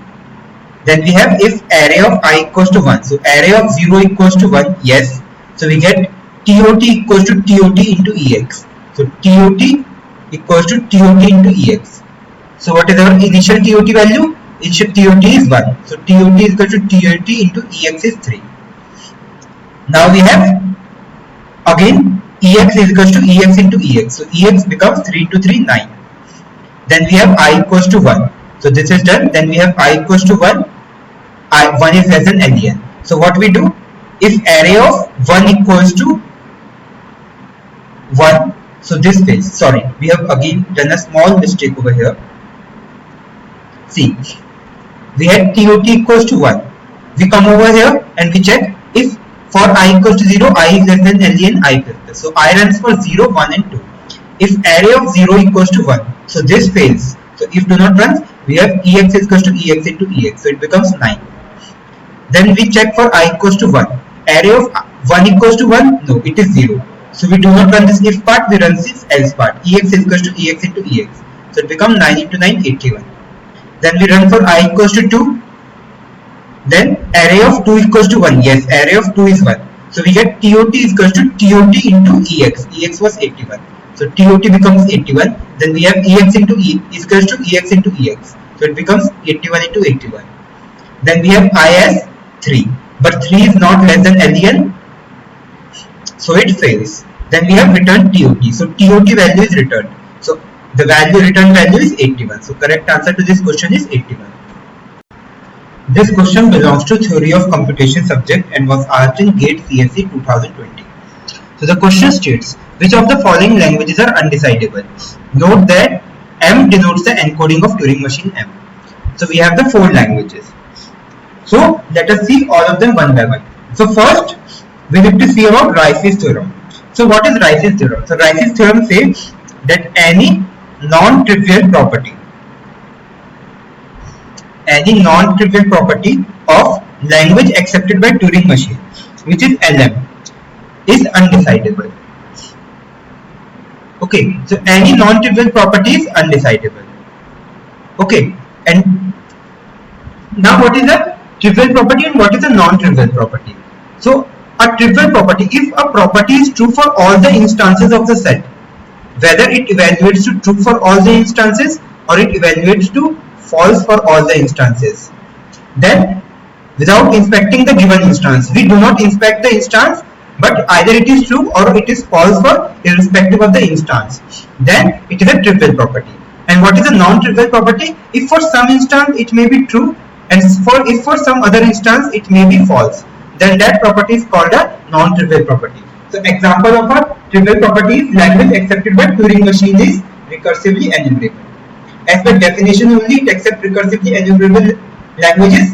Thus, either it is true for all instances or false for all instances, but not a combination. Now, the example of non-trivial properties: language accepted by Turing machine is context-free language. So, language can either be a context-free or may not be a context-free, and may be accepted by Turing machine. Thus, it is a non-trivial property. Now, let us see the options one by one. So, we have LM equals to 5. Now, it is basically emptiness property and is non-trivial. See, we can have two Turing machines, M1 and M2, where L of M1 we can have something like accepting 5, and we can have L of M2 which is accepting strings like A and B. So we can see that it can be a non-empty or it can be empty. So it is a non-trivial property, and every non-trivial property is undecidable. So it is undecidable. Now let us see option 2. So option 2 is L2 is equal to M W comma Q, where M is input W reaches state Q in exactly 100 steps. This is actually a property of Turing machine and not of its language. But this Rice's theorem is applicable only on the language accepted by Turing machine. So Rice's theorem is not acceptable here. So here we can check if a Turing machine on a given input reaches a state Q in 100 steps. So what we can do, it is decidable, because we just need to monitor the working of Turing machine for 100 steps, which would happen in finite amount of time, and hence it is decidable. But if it was that, if instead of 100 steps the question was modified to of reaching a state Q ever, like the steps were not mentioned, then the problem is reachability problem, and there is no guarantee that it is decidable. Thus it was undecidable, or you can say semi-decidable. But reaching in exactly 100 steps, so we can run the Turing machine for 100 steps and check whether we reached Q or not. So it is decidable. So property 2 is decidable. So 2 is decidable. Now L3 is M, where L of M is not recursive. This is also a non-trivial property, because we can have a Turing machine L of M1 and L of M2, where let us suppose we have something. L3 is a non-trivial property of Turing machine, as the language of not all Turing machine is recursive. For example, we can have a Turing machine for halting problem. We can have a halting problem, we can have a Turing machine, and it is RE but not REC. So we cannot decide whether everything is true or false. We can have a combination of both. Thus, it is a non-trivial property and it is undecidable. Now L4 is L of M, where M, so we have L4 as L of M, where M contains at least 21 members. So it is also a non-trivial property of Turing machine. So why is this a non-trivial property of Turing machine? Because let us suppose we can have L of M1 something like A, and we can have L of M2 something like A to the power 2n, where n is greater than or equal to 0. Now this property holds for M2, L of M2, but not for L of M1. So we can have a combination. We can have both true and false. We cannot have all true or all false. So thus it is non-trivial property and it is undecidable. So which are decidable? So decidable is only option B. Why? Because we cannot apply Rice's theorem over here, because it is a property of Turing machine and not on the language of Turing machine, language accepted by Turing machine. And we can run the Turing machine for 100 steps and find out whether it reaches the step Q or not. Thus it is decidable. This question belongs to operating system subject and was asked in GATE CSE 2020. So the question states, consider a paging system that uses one level page table residing in main memory and a TLB for address translation. Consider main memory access takes 100 nanoseconds. So what is our main memory access time?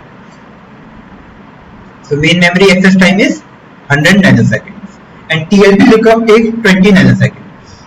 So TLB lookup take 20 nanoseconds.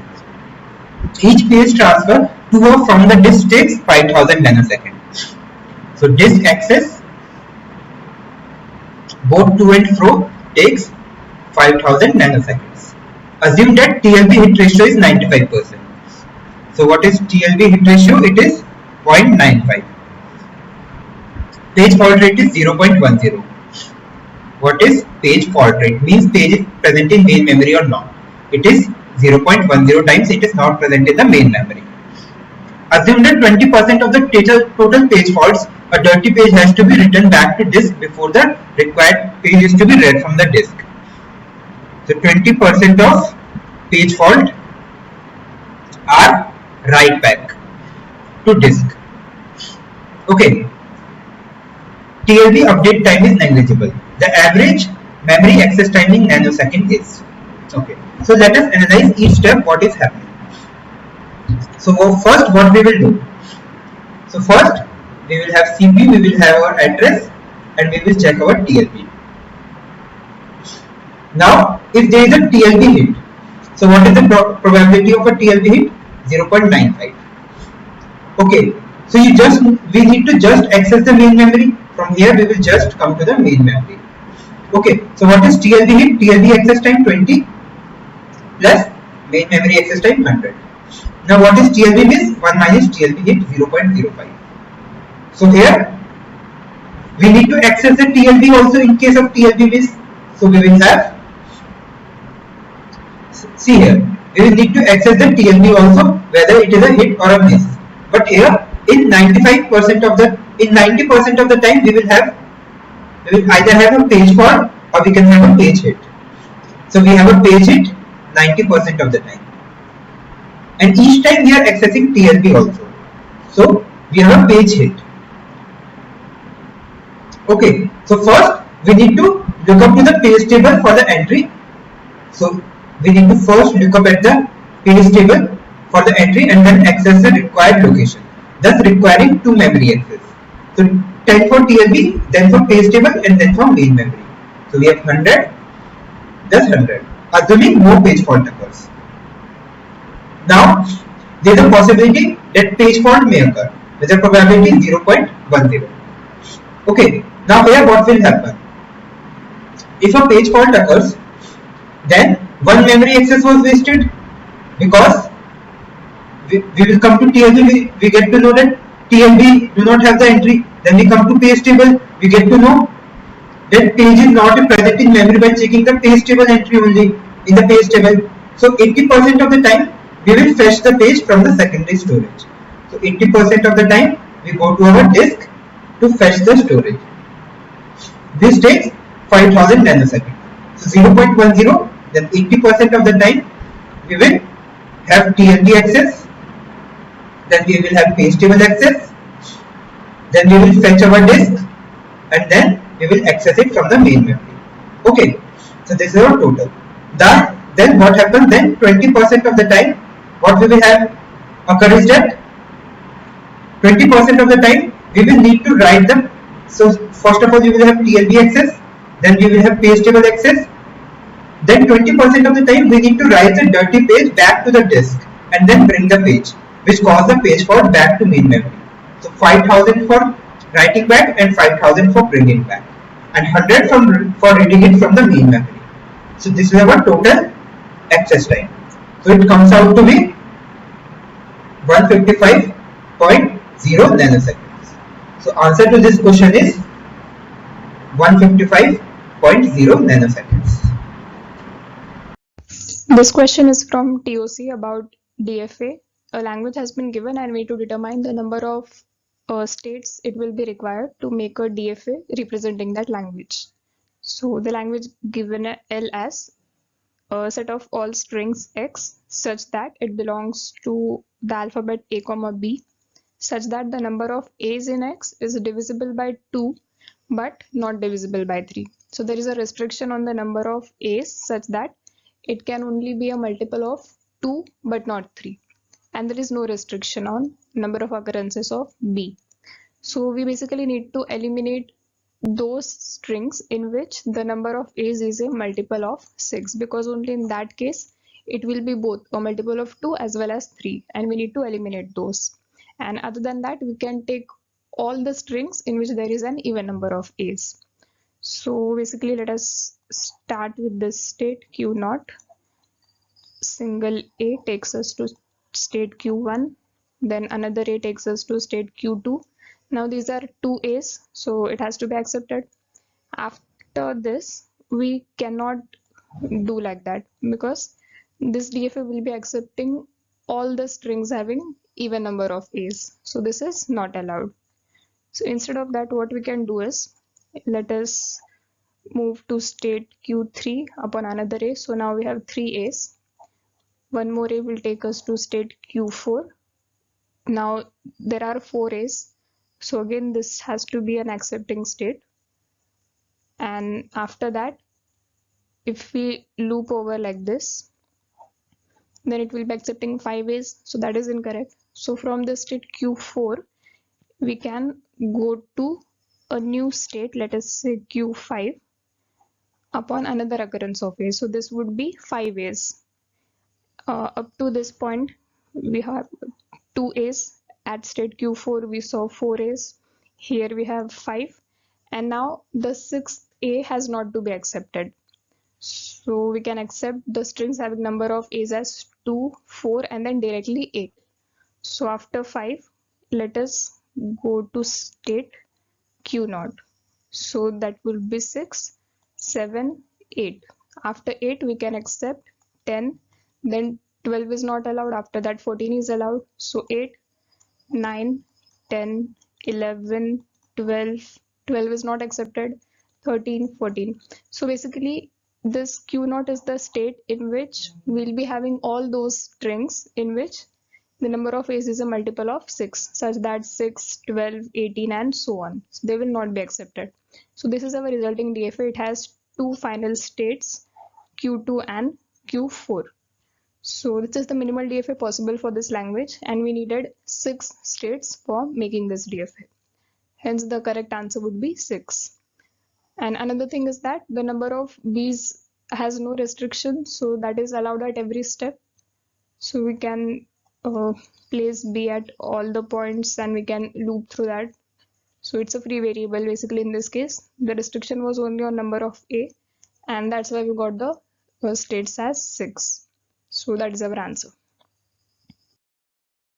This question is based upon the TOC topic. We have been given 2 languages, L1 and L2, and we need to determine which of these statements is true.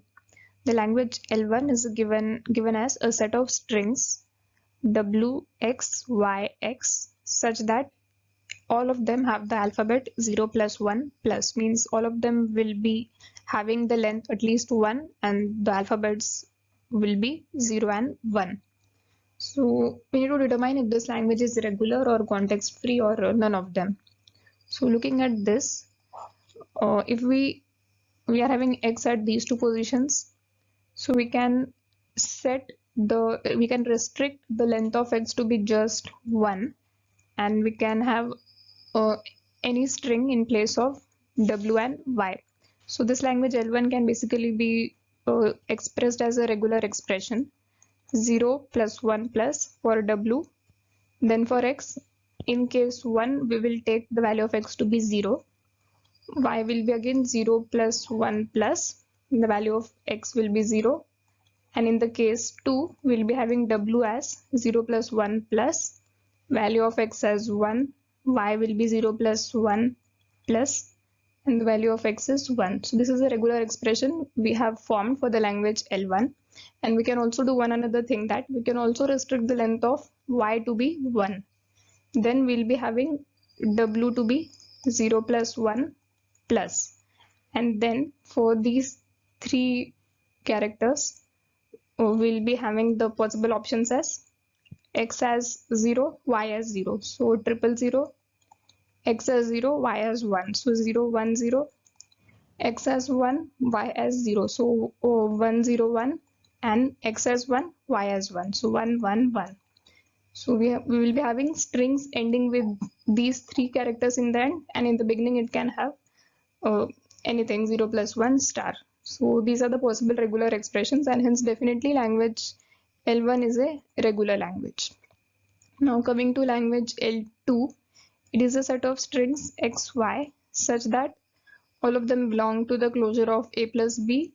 Their length is same, but the strings are not same, which means we need to have a string such that it is having an even length. X part and the Y part having the same length, but the strings need not be identical. So this thing is not possible for a finite automata because it cannot compare the corresponding characters for X and Y. This thing can be possible only with a push down automata that we have in a context free grammar. So this language L2 has to be a context free language and it cannot be regular. Hence L2 is a CFL. The correct option we have over here is option A, L1 regular and L2 CFL.